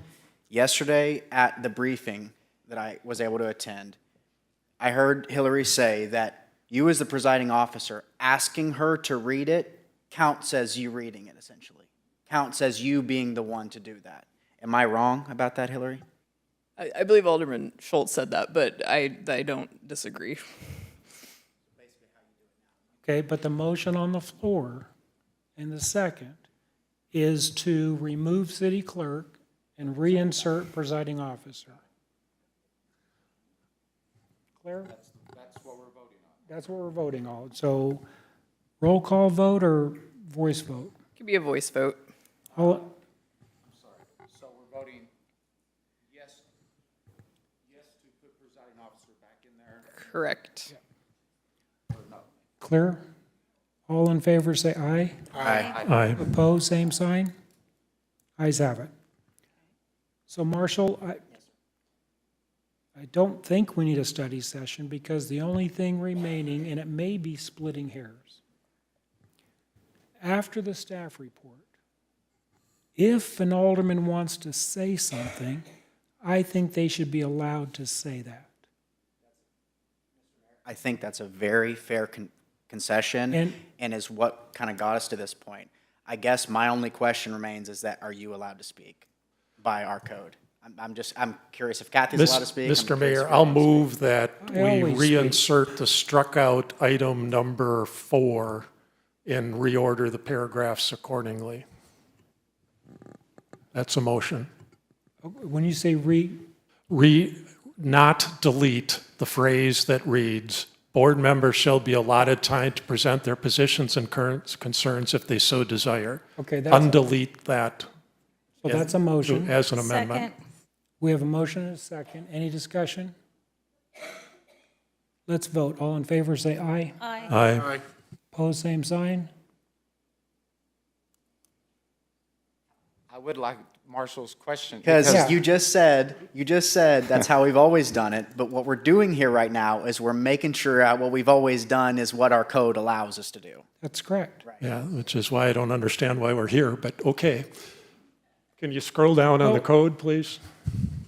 Well, I think because there's been several times that you've called the mayor out on The on reason we're procedure. doing this Yeah. is because you called me out for not following code, Yeah. and I'm just trying to follow code. And this, now that we've put that back in, the code is back to the point that I kept calling you out on. That's my point.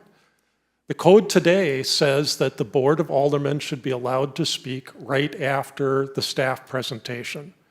You didn't want to do that. You kept skipping that deliberately. And I called, well, when I got the Glenn, and so on and so forth. So I called you out, particularly when I had a comment on that. And we then got the alderman comments in there.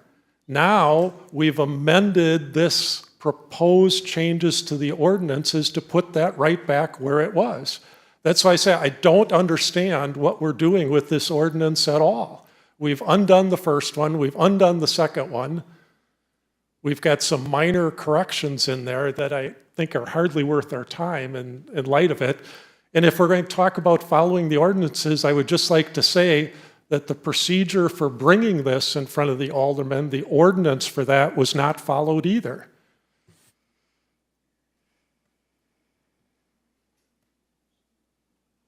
Jason, this doesn't hit the paper.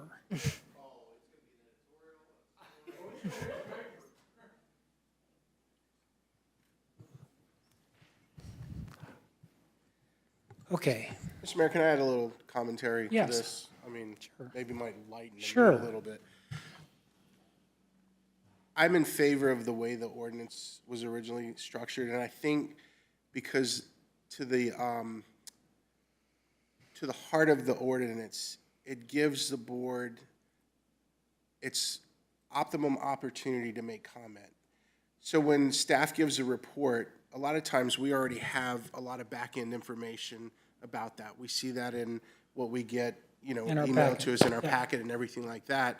But I think like a lot of times, sometimes staff will say things and it'll trigger something.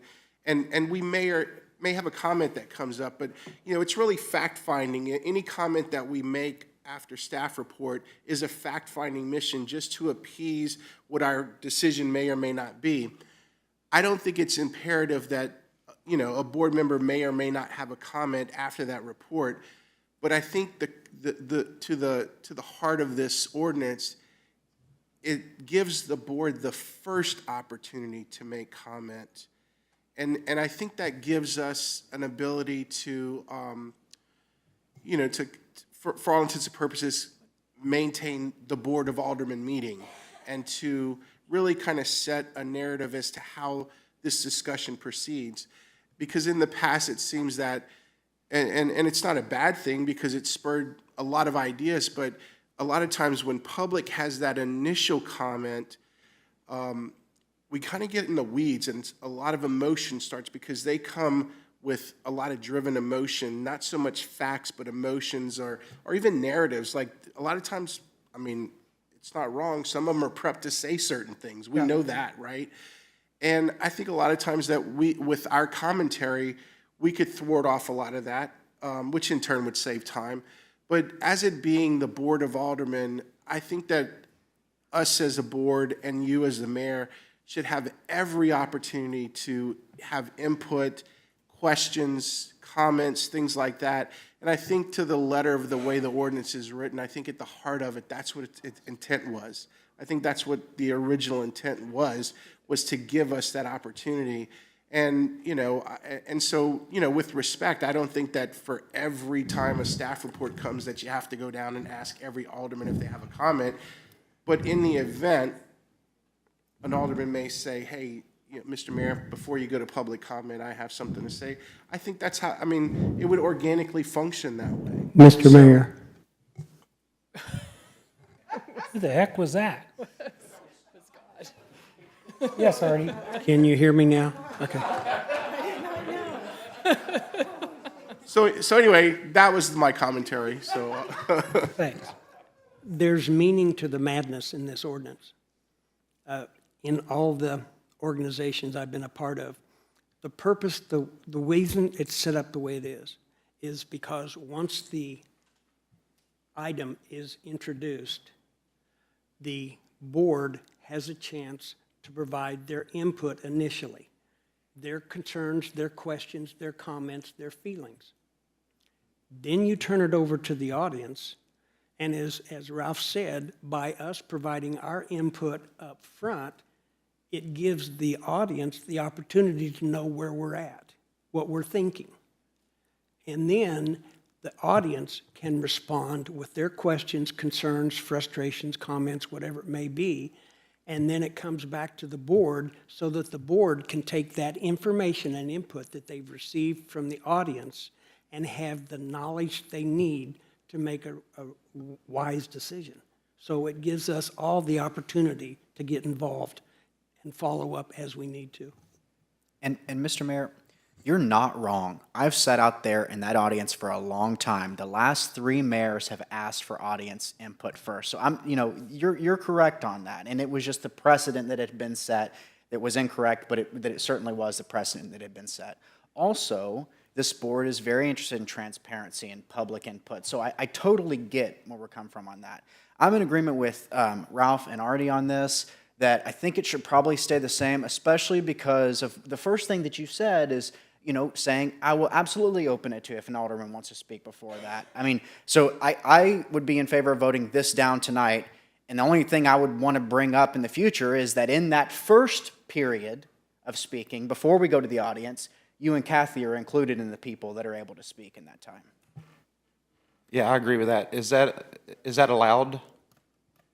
Or is it an issue?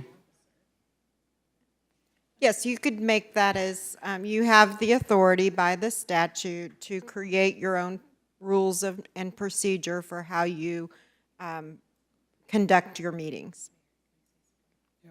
Doesn't he, as the presiding officer, have the authority to recognize me if I want to be acknowledged? So I don't think we have to codify anymore. Are we done codifying, do you think?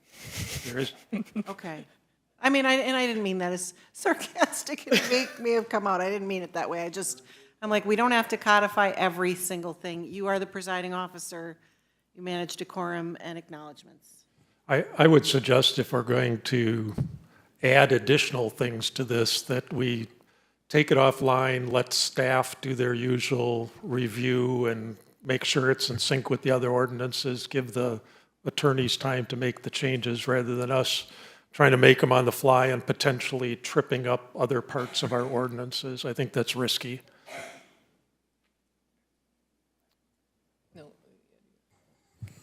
Any other questions, comments?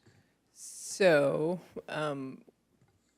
this is what it looks like based on the amendments that have been made so far, just for everybody's review. And where we're at in this process is to ask for comments on the bill as amended. So the two amendments have passed. And now we're back to the original motion on the floor to approve it as a whole as amended. So that's where we're at. And again, I wonder if we as a board at this point, recognizing we want to do other changes to this ordinance, potentially as Alderman Howden commented on, that perhaps we should just put this whole thing off to another session where we can incorporate all those in one activity rather than doing this twice. Mr. Mayor? Oops. Now, I just see this all as administrative changes at this point after the amendments, and I'd like to make a motion to just adopt this ordinance as amended. If anything else comes up in the future, then we can amend it at that time. So we already have a motion on the floor for that part. You're already there. That's where we're at right now. So we have a motion and a second. Correct. And then you've had To two. accept this as amended. Correct. So we need to vote on that. No, I'd suggest maybe at this point, if the aldermen don't have any more comments, we want to open it up for public comments at this point. That darn public. Of course we do. Anybody in the audience? Did you get that quote, Jason?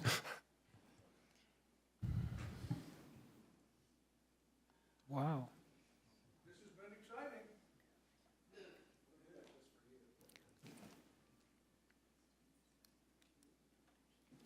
As the chairman of the Planning Commission, we conduct similar meetings. As presiding officer, I read the title.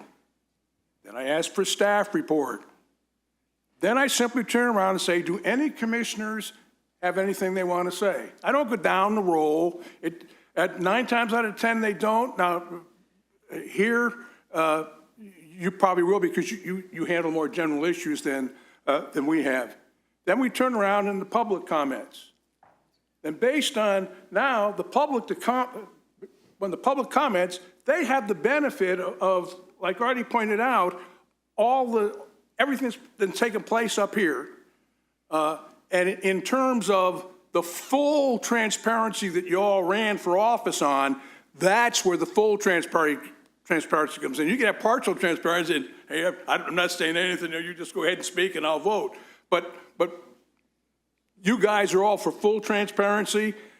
You speak, audience knows, has the benefit of the staff report, your comments, then before you vote, you get a chance to absorb what the audience said and incorporate it in and make your final comments. It seems like a perfect system.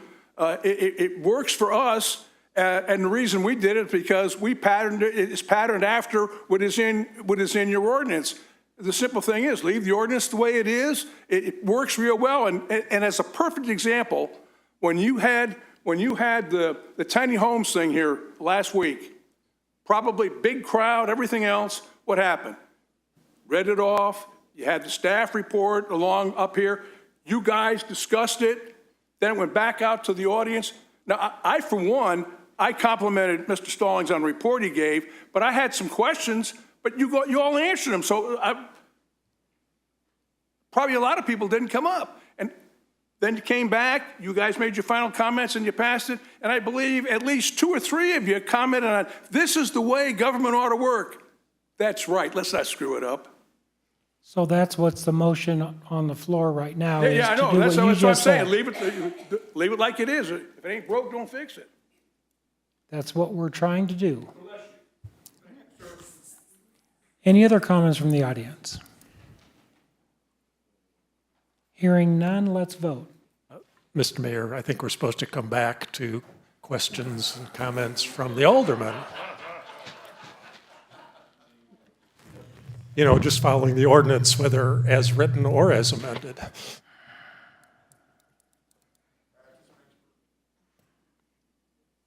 Does any board member have any comments or questions? Mr. Mayor? Yes. Don't you love it? So I'm looking at where we are now with the amendments to the motion. Is there anything below this? On this? Oh, yeah. So, okay, could you scroll back up again, please? So I think the only substantive change now to this ordinance, if I read it correctly, is that the first and the second will be required before the staff can speak. That seems to be the substance of the change.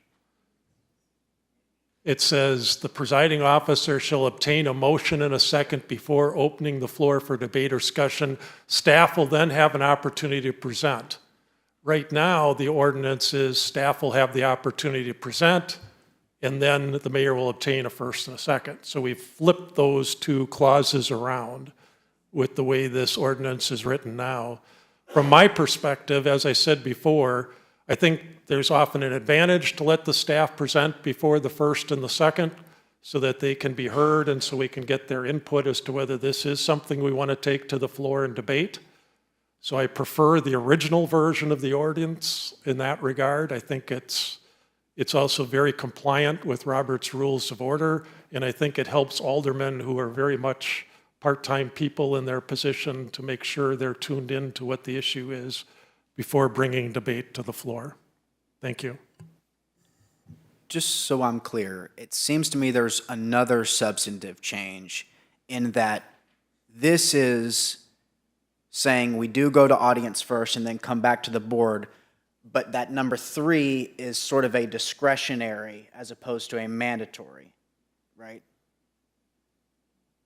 It's the same wording that's in the ordinance now. Got it. Nothing's changed.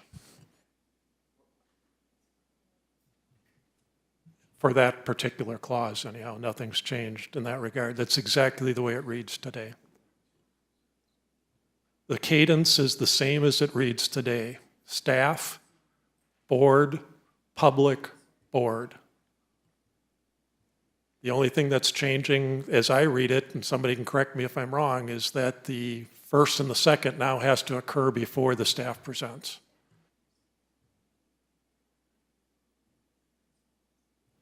Mr. Mayor, Yes. I call for the question. All in favor, say aye. Aye. All opposed, same sign. Nay. Could we do a Roll call vote, Thank please. you. Okay. Alderman Lucas, Yes. Denham, Yes. Cooper, Yes. Howden, No. LeBlanc, No. Schultz. No. It's I up to you, break the Mr. tie? Mayor. That is correct. I'm breaking the tie, the vote yes. Okey-dokey. I am surprised we've had several mayors. In my last 3.5 years, we've all done this the same way. And why it's an issue today? Why is it an issue today? Okay, so we got that done. Next, what's that? What's the final result?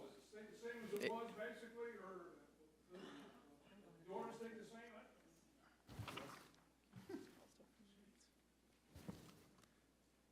Mr. Mayor. Gary Groman's asked the question, what's the final? And the final is, we just voted on what's up here, Gary. We changed the presiding commissioner from the city clerk.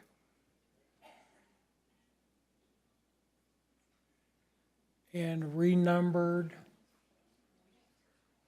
the paragraph 2 and 3.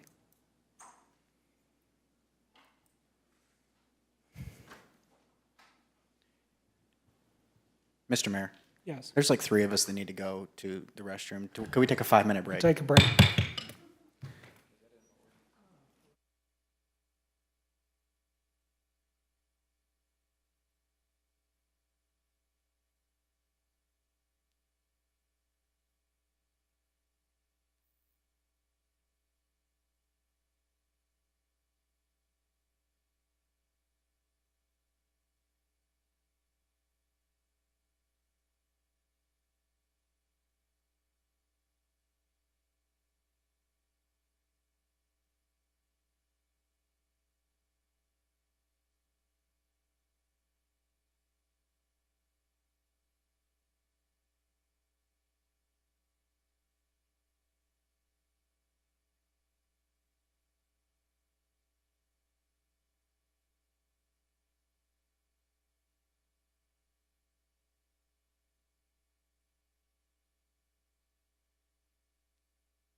Your Honor, the next item is a resolution authorizing the filing of an application for a Safe Streets and Roads for All SFs 4A grant with the U.S. Department of Transportation under Notice of Funding Opportunity listing number 20.939. We'll now get a staff report from Michael Woods. Thank you, Mr. Mayor, members of the board. The next three items, you'll be with me. The first two are, I'm asking, just to make sure we're clear, I'm asking for your permission to ask for money. So we've done this before. We got some feedback back. I need to re-present it since we have two board members. And once we get that feedback back, we'll take it back and try to go get some more money. So just really quickly, she introduced that item for us. I do have to read a little bit. So staff is requesting approval to apply for a planning demonstration grant through the SS4 grant program to conduct planning and activities necessary to develop an action plan that identifies well-defined strategies to prevent roadway fatalities and serious injuries on the roadways while promoting equitable transportation infrastructure throughout Branson. So basically what that statement means is I'm going to ask for money to write a overall scope that will tell us what we need to do to make our roads safer. I have a lot of ideas, but not all of my ideas are probably the best ideas. So what they do is they look at the whole community as one, and then they write you that. Once you get that stage done, then you come back and then you ask for funding. So this is the first step to get into the game or the dance, if you want to put it that way. So the name of the grant is Safe Streets and Roads for All, so it's SS4. We're applying for $1.6 million in that. I do need to tell you that we do have responsibility if we get it at roughly 20%. So I would come back to you if we were awarded that amount of money. The interesting part of the SS4 is that they have grant writers that are on staff. So once you're accepted onto it, they help you make sure that you get this part through. We took a back seat to let somebody else go in front of us and try to get money for the whole Taney County area and the whole Southwest District area. SIMCOG, and now they released a little bit more money, and so we're gonna take a front row and say, hey, we would like some money for that.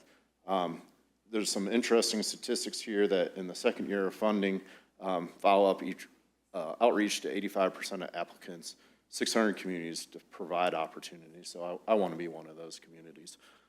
As you know, my platform is safe and productive, and I think they can help us along for that.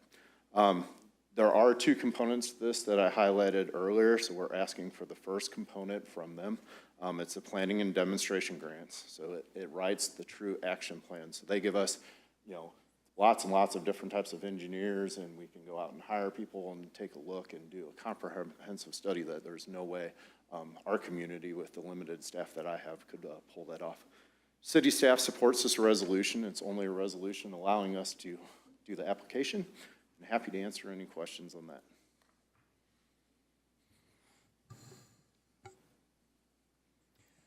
Anybody in the audience have any questions or comments?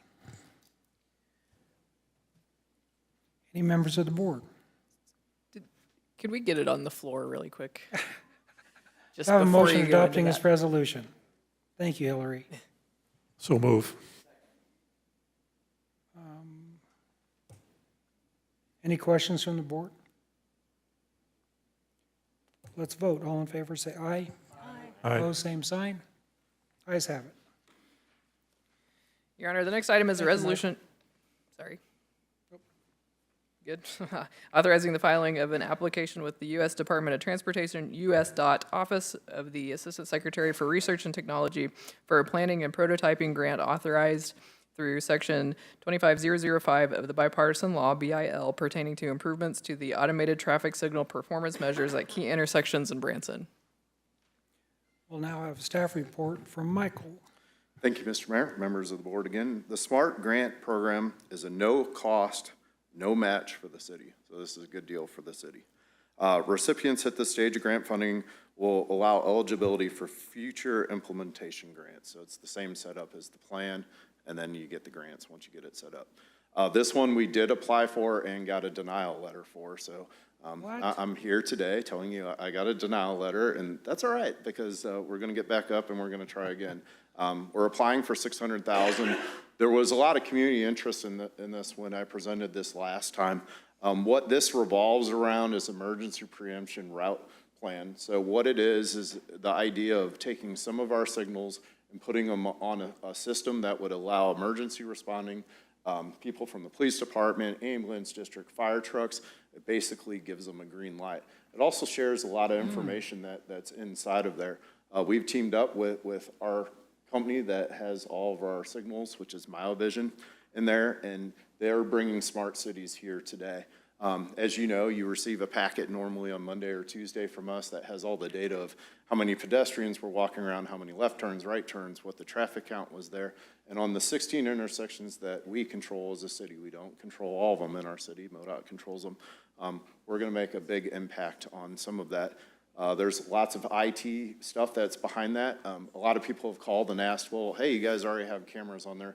Those cameras are actually taking the analytic data of how many people are sitting. They're very similar to radar and saying how many people are sitting at this intersection, how many pedestrians, who needs to go first, who needs to go second, and on. It's not a recording device. Then those intersections talk to one another. So although our intersections are spread out on 76 by talking to each other, they can possibly create a faster route for our police department and fire department if we got this module approved. The thing that, so we turned it in.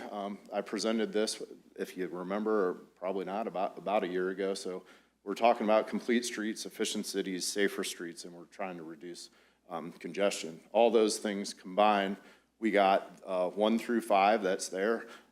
They gave us some things that they would like to see in our report going back to them. In particular, they asked for emergency response times.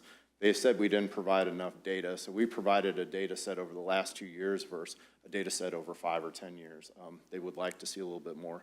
One evaluator stated that the community engagement focused on young people for jobs, not putting out surveys or having community events to collect people's opinions. That's easily solvable, and we thought that was solvable with what we've done with the business communities and the 2030 plan, and you have year after year after year of data of what our community wants to see, so we're going to provide that. So that should take care of that item. Additionally, there was no discussion on how visitors who make up a significant numbers that are affected will engage with the project. What we didn't talk about, that's, excuse me, the significant amount of people that come here are of older age and may be unfamiliar with the area or may need ambulance services, police services, and being able to provide those services a little bit quicker to get them to our local hospitals or up to Springfield for more detailed procedures will help them. They did give us some great comments, I guess you would call it, so leadership and qualifications. They said I was adequate, or we're adequate, our team is, so not outstanding, but adequate. So benefit the historically disadvantaged communities. We did fall under that. That our population is low and the amount of income that's there. Application quality, the last line they gave us was the application was well written, but did not describe the existing conditions or provide data to support these claims. I believe after reading what they're saying we're missing, that we can get it. So I'm gonna try again. Hopefully I don't come back for a third time, but I will. The SMART grant is no cost, as we covered in there. Application date is July 12th, 2024. I've now presented my shortcomings to the board to be able to apply again. So I would appreciate your vote in this so we can go after that money. And as you know, I'm always looking for money for not only 76, but all of our roads that we maintain and take care of, and opportunities for safety for our community and opportunities for the first responders that support our community. Happy to answer any questions. So do I have a motion adopting this resolution? So moved. Second. I have a motion and a second. Michael, on the, for the police, fire, and ambulance, it'll turn the lights green. Is that based? It's based on a transponder that they carry and a module that's at the signal cabinet. So it's an extra module that we're adding on to the system. Very nice. Mr. Mayor? Yes. Michael, is this the one that could potentially improve our ISO rating then? Oh, correct. That could also make it a better number at the end of the day. We made great strides this year with the fire station too. So Yes, we have. huge strides. Hey, Michael. Yes, sir. Have we experimented with using the online language generation models with some of our grant writing? I know that grant writing can be a skill set, but I also know that AI, or Clay I, as we heard earlier today, you like that? Can be helpful, at least to kind of get a starting place, and then people with the skill set come in and kind of edit those. It could help with staff time, perhaps. I don't know if we've ever even thought about that, or. Sure. Always willing to look at the data, but, you know, at the end of the day, I don't know if you played with the chat GBTs or anything like that. There's still a person behind it that has to read it and make sure it makes sense. You know, if you can clean up your language, or it does a great job of doing suggestive language for you. You know, we want somebody that really understands our community, so it needs to be written locally for sure. So they can write about these things about, you know, just like the people that were reading it said, hey, you only have so many residents, but you see so many visitors every year, and that was a good point. You know, what is it for the visitors too, because we're taking a chunk of the money that's in the pool. So thank you for that, and we'll definitely still run those through there. So I'm not a huge fan of them sometimes, because sometimes people don't clean them up as well as they should. So. Wait till version 4. Yeah, there you go. The paid version, as Chad says, right? There you go. I worked you in for that. Questions, comments from the audience? Questions, comments from the board? Hearing none, let's vote. All in favor, say aye. Aye. Opposed, same sign. Ayes have it. That's right. Your Honor, this is a first reading of Bill Number 6456, an ordinance accepting funding from the Missouri Highways and Transportation Commission Transportation Alternatives Program, TAP, for the Transportation Enhancement Funds for improvements along West 76 Country Boulevard from Shepherd of the Hills Expressway to west of Missouri Route 165 in the amount of $400,000. For the first reading of Bill Number 6456, we'll begin a staff report from Mr. Michael. Staff supports the acceptance of this grant, so I have to read it back. The Transportation Enhancement Funds for improvements along 76 Boulevard from Shepherd of the Hills Expressway to west of Route 165 in the amount of $400,000. Again, I presented this last week at 76 that we had received it. I know there's lots of pools of money that we're capturing. I did announce that we had received it, and now we're accepting it. So $400,000 is going to go into the coffer to help along for segments. The wording of this is for segments 1 and 2. It's more about pedestrian safety, crosswalks, so on and so forth that I discussed with you. The interesting part of this, just so you know, is it's funded at 74%. So our total funding into it is $540,000, and the difference being the city or taxpayers, and it's actually the 76 ECID's tax funding that will pay that. So it does not encumber our actual funds, but funds that are coming that will be spent on that project one way or another, and it's like a coupon. I thought I'd work that in there. So it's a good one. 400,000's a nice one to receive, and I'm super excited for the crosswalks. I hope to see that all the way through for sure, and I hope you all come out there and we do a ribbon cutting at one of them. They will be the safest crosswalks, I hope, in America when it's done. Michael, we're really proud of you doing that, and I'm looking forward to those also. So do I have a motion approving this bill? So moved. Second. I have a motion and a second. Thank you, Mr. Mayor. We're not done. Anybody in the audience wishing to speak to this? Any members of the board? Hearing none, let's vote. All in favor, say aye. Aye. Opposed, same sign. Ayes have it. Michael, thank you. You're doing a great job. Down to reports, Alderman Artie. When Glenn and I started our walkabout downtown, it was very well received, and we're going to be following up doing some more of those. But we had the opportunity to visit with not only the owners of the businesses on the downtown area, but also some of the people that were in town visiting. We had an opportunity at the Transylvanian Bakery to visit with a group of folks that were from Canada. And this one lady said that she had been here 20 years ago and was amazed at the changes that she had seen and how friendly the people were in Branson. And I've heard that so many times since we've lived here about the friendliness of Branson and the Christian core values that our people have in the area. And I just want to say it's great to live in a town like that. Thank you, Artie. Ruth? On Saturday, I attended the Taney and Stone County Liberty Rally over at Big Cedar. They had a luncheon. It was great speaking with some of the representatives, the current elected officials, those who are running.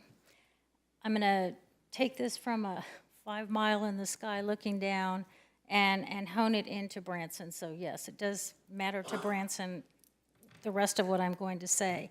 I came across a letter that was signed by 24 governors in our country who they sent a letter to President Biden stating that they were in opposition to his support of WHO and the pandemic treaty.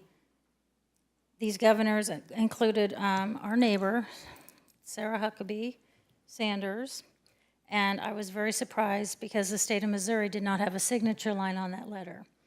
So I did post it on my Facebook. I'm like, where's Missouri and where's the support from our governor? I asked the governor's office, also talked to Kehoe's group on Saturday to ask them to help me understand why Missouri would not be supported. And I could not get an answer. So I did meet with Representative Seitz and discuss this issue with him. And he immediately agreed to send a letter to the governor asking for his support to protect our state. Because of, we'd have to be hiding under a rock and not reading any news to not know that there's another pandemic being planned. So I'm very appreciative of Representative Seitz. He's always so supportive of this district, and I wanted to make sure I mentioned him and his support for us. I've also contacted a couple senators to see if we could get that support as well. I'm happy to share the original letter without our signature block on it, Representative Seitz letter, and then any other letters that I receive that I've requested.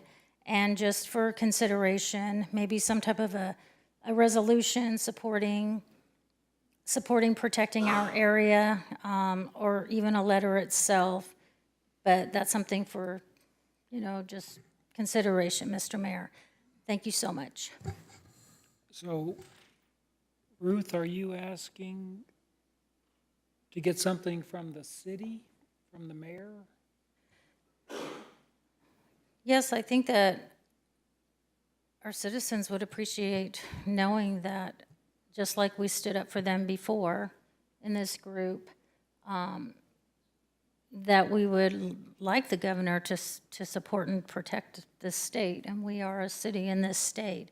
So I don't know if that would be in the form of a letter from the mayor with support of the board, or a resolution, or how it would be done. I'm just putting to let you know what's been done so far for us, and to see if there is support so that we can show the citizens in our city that we will continue to support. Mr. Mayor, Yes. I would ask that we consider having a letter drafted in support of this, signed by the mayor and the Board of Aldermen, to go to the governor. Ruth, why don't you get with Kathy and come up with what you need, and let's get that done. Thank you, Mr. Mayor. Thank you. I would just suggest to get it on the next agenda probably, 2 aldermen should make a written request for that so that it's on the agenda for the next meeting. For a resolution signed by the mayor and the aldermen. Didn't request a resolution. Just a letter, huh? I requested a letter. Glenn, we'll get your end in just a You're going to minute. do that voluntarily? Thank you, Ruth. Clay, aye? Thank you, Mayor. just wanted to say how excited we are about Law Enforcement Week this week and the events that are going on. Also, we're offering, I know a lot of shows are offering discounts for retired and active law enforcement officers. I know at my theater, we're offering half-price tickets for all the shows, the 8th now through the 15th. And then tomorrow night, we're offering free tickets for law enforcement officers and half-price tickets for their family members to my show tomorrow night. And then Dean Z on Friday at 2 p.m., same thing, free tickets for law enforcement. They just mentioned that they are in law enforcement or have retired from it. So I wanted to get that out there. And also, Michael, is he here? Yep. Can I ask you a quick question? We were talking about the traffic lights, just real quick. I've had the traffic light on, I don't even know, you said that the city controls 16 traffic lights? That's correct. The traffic light on Roark and, is that Fall Creek still? Yeah. At the bottom there, Yep. coming down, and there's Roark and that red On light. the roundabout? No, it's not the roundabout. Right before. Yep. Yes, by the bridge. Is that one of ours? Yep. Is that on a motion or? No, it's not on a motion. I can answer that for you. Right. Because I've had several, mostly parents that are trying to get their kids to school in the mornings. My wife kind of leading that charge for the last 5, 6, 7, 8 years. That thing, I think y'all need to look at the timing on that. Seriously, because you could sit there if you're on the Fall Creek extension and there'd be no cars coming down Roark and you're sitting there for 3 minutes watching nothing happen. And then this one lasts about 30 seconds and then it's about a 3 or 4. Can y'all just take a look at that and see if that timing's weird or? At the speed of business done today. Seriously, I've had over a handful of parents like, what is going on with this light? I'm late to school getting my kids every day because it's, like there's no cars coming. You're like sitting there for 3 minutes waiting to get across Roark Valley Road. So if I didn't bring that up, I'd be sleeping in the spare bedroom tonight. I got you. And I don't like that. At the speed of business, we did it today. Wait, you've already done it? Yeah. What are you talking about? Wait, we worked on it today. It's missing a programming leg. So they sent it in. There you go. Somebody else had turned it in. So I'm not making this up. I just want y'all to know it was ridiculous. It went to the line code and said, hey, where's everybody at? And it said, everybody's here. And so it kept going in the same cycle again and again. You'd sit there for 4 or 5 minutes and not watch one car come by, and you're just, okay. At any time, if you ever see that, or anybody in the community that's listening, report a concern, call our office. We can go out. We can, part of what I talked about tonight, we have the ability. I knew something had to be go in wrong. and look. Yeah, it would see people and then it wouldn't. So it was a. Well, my wife's been complaining for 6 years about it, and I just now brought it up. Every time, did you talk to Michael? No, but I will. Yeah. So now I can just tell her I made that happen. Yeah. You can. We really did work on it today. I will not say the complete fix is there today, but we worked on it today and we took a controller out, and we have a specialist coming down to reprogram the controller. We did lose, just so you all know, over the storms and the power surges that we had, I'm going to ask for, in our budget next year for UPS backups, we lost over 3 controllers over the weekend. So that's pretty huge, and that's huge money quick. So we can do better, and thank you for bringing that Well, I up. can't wait to drive down there and just make sure. Yeah. I will personally email you when it's all done. I'm going to double check But that. it's not done yet. Oh, it's not done. You're working on it. We are. We took out a controller today, replaced it with another one, and then it should be programmed. You might get They're a box working of hard. candy from my wife. There you go. Okay. Thank you. Thank you, sir. That was easy. And I was going to ask Alderman Schultz, who is this Robert, and why does he get to make all the rules? I'm done, Mayor. Marshall? Mr. Mayor, it was cool to see the You've Been Caught Doing Something Good award come back. We hadn't done those in a while, and what an incredible one to bring that back on. So anyway, that was neat. Thank you. Ralph, anything? I have a little commentary. Actually, it's from Michael Woods and his department. The bridge over Roark Creek, the rails, I've been wanting to compliment you. You guys took them down, had them powder coated. They are sharp looking. They look amazing. I just want to tell you, I can't wait for the other bridge to get done. And it really classed up the place. So thank you so much for that. Thank you. Glenn? Yeah, just following on Artie's comments about our downtown visit, that was really great. We had a number of merchants say it's the first time they've ever met an alderman. So I think that was sort of some positive feedback, as it were, that we're out there doing that kind of thing. So that was good. I would say the other thing we heard fairly consistently or fairly often in our visits is there's still this raw nerve about parking in general, and then specifically parking during the festivals. So, you know, we got our ears bent quite a bit on that topic and told them we're working on it. We don't have anything firm, but we're working on it. So I guess just to all of the aldermen, it's something that we've got to stay focused on to try to drive some solutions down there, especially as we look at the, you know, the potential of expanding the convention center and potentially losing more parking in that immediate area. The pressure's just going to keep mounting, so we've got to make sure that we drive something there. But it was a very good visit downtown, and we've got more to do yet, and we'll get that scheduled and hopefully catch all of the merchants in the process. They also were very excited. I was surprised a number of them didn't really know about the project on Main Street coming up in January. I was kind of shocked at the number of people that said, well, what's that all about? We had to kind of quick fill them in. But there was an equal number of people that were very anxious for the public meeting that's coming up so they can see the drawings and give their feedback. So that was good too.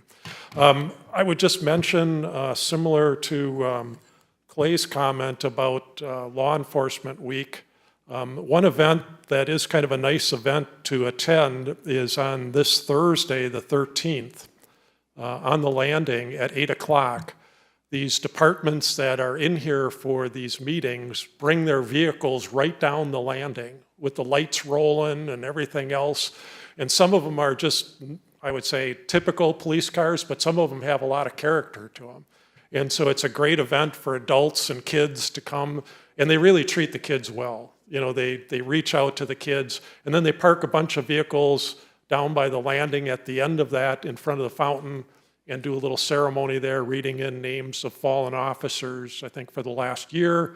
And it's a chance for kids to go right up to those police officers and shake their hand and get comfortable with the fact that police officers are the good guys. And so I would just encourage anybody in the community to attend that if they're able to. That's it. Thank you. Mr. Mayor. Mr. Mayor. Sounds like it's coming. How long can you tread water? 81 days. I just wanted to follow up, and two things. I tried to make it aware to all the business owners downtown that all the parking problems were Glenn's fault. Sure. That was one.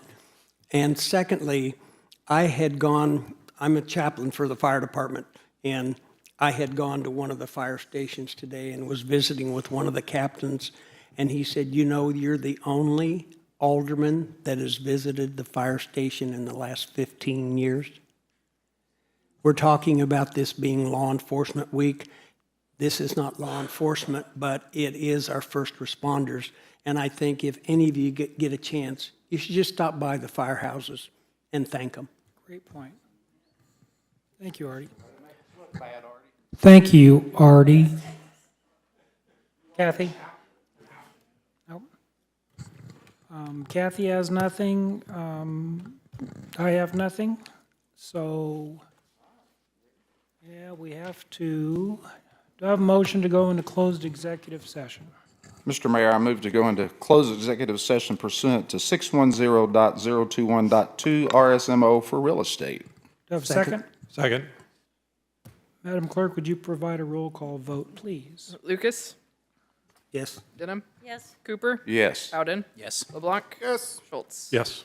The result of the vote is 6-0, motion carries. The board will now move into closed executive session and will return to the council chambers once the executive session is over to adjourn the Board of Aldermen regular meeting.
Having a motion to adjourn the Board of Aldermen. So moved. We have a motion second. All in favor, say aye. Aye. Opposed, same sign. Ayes have it.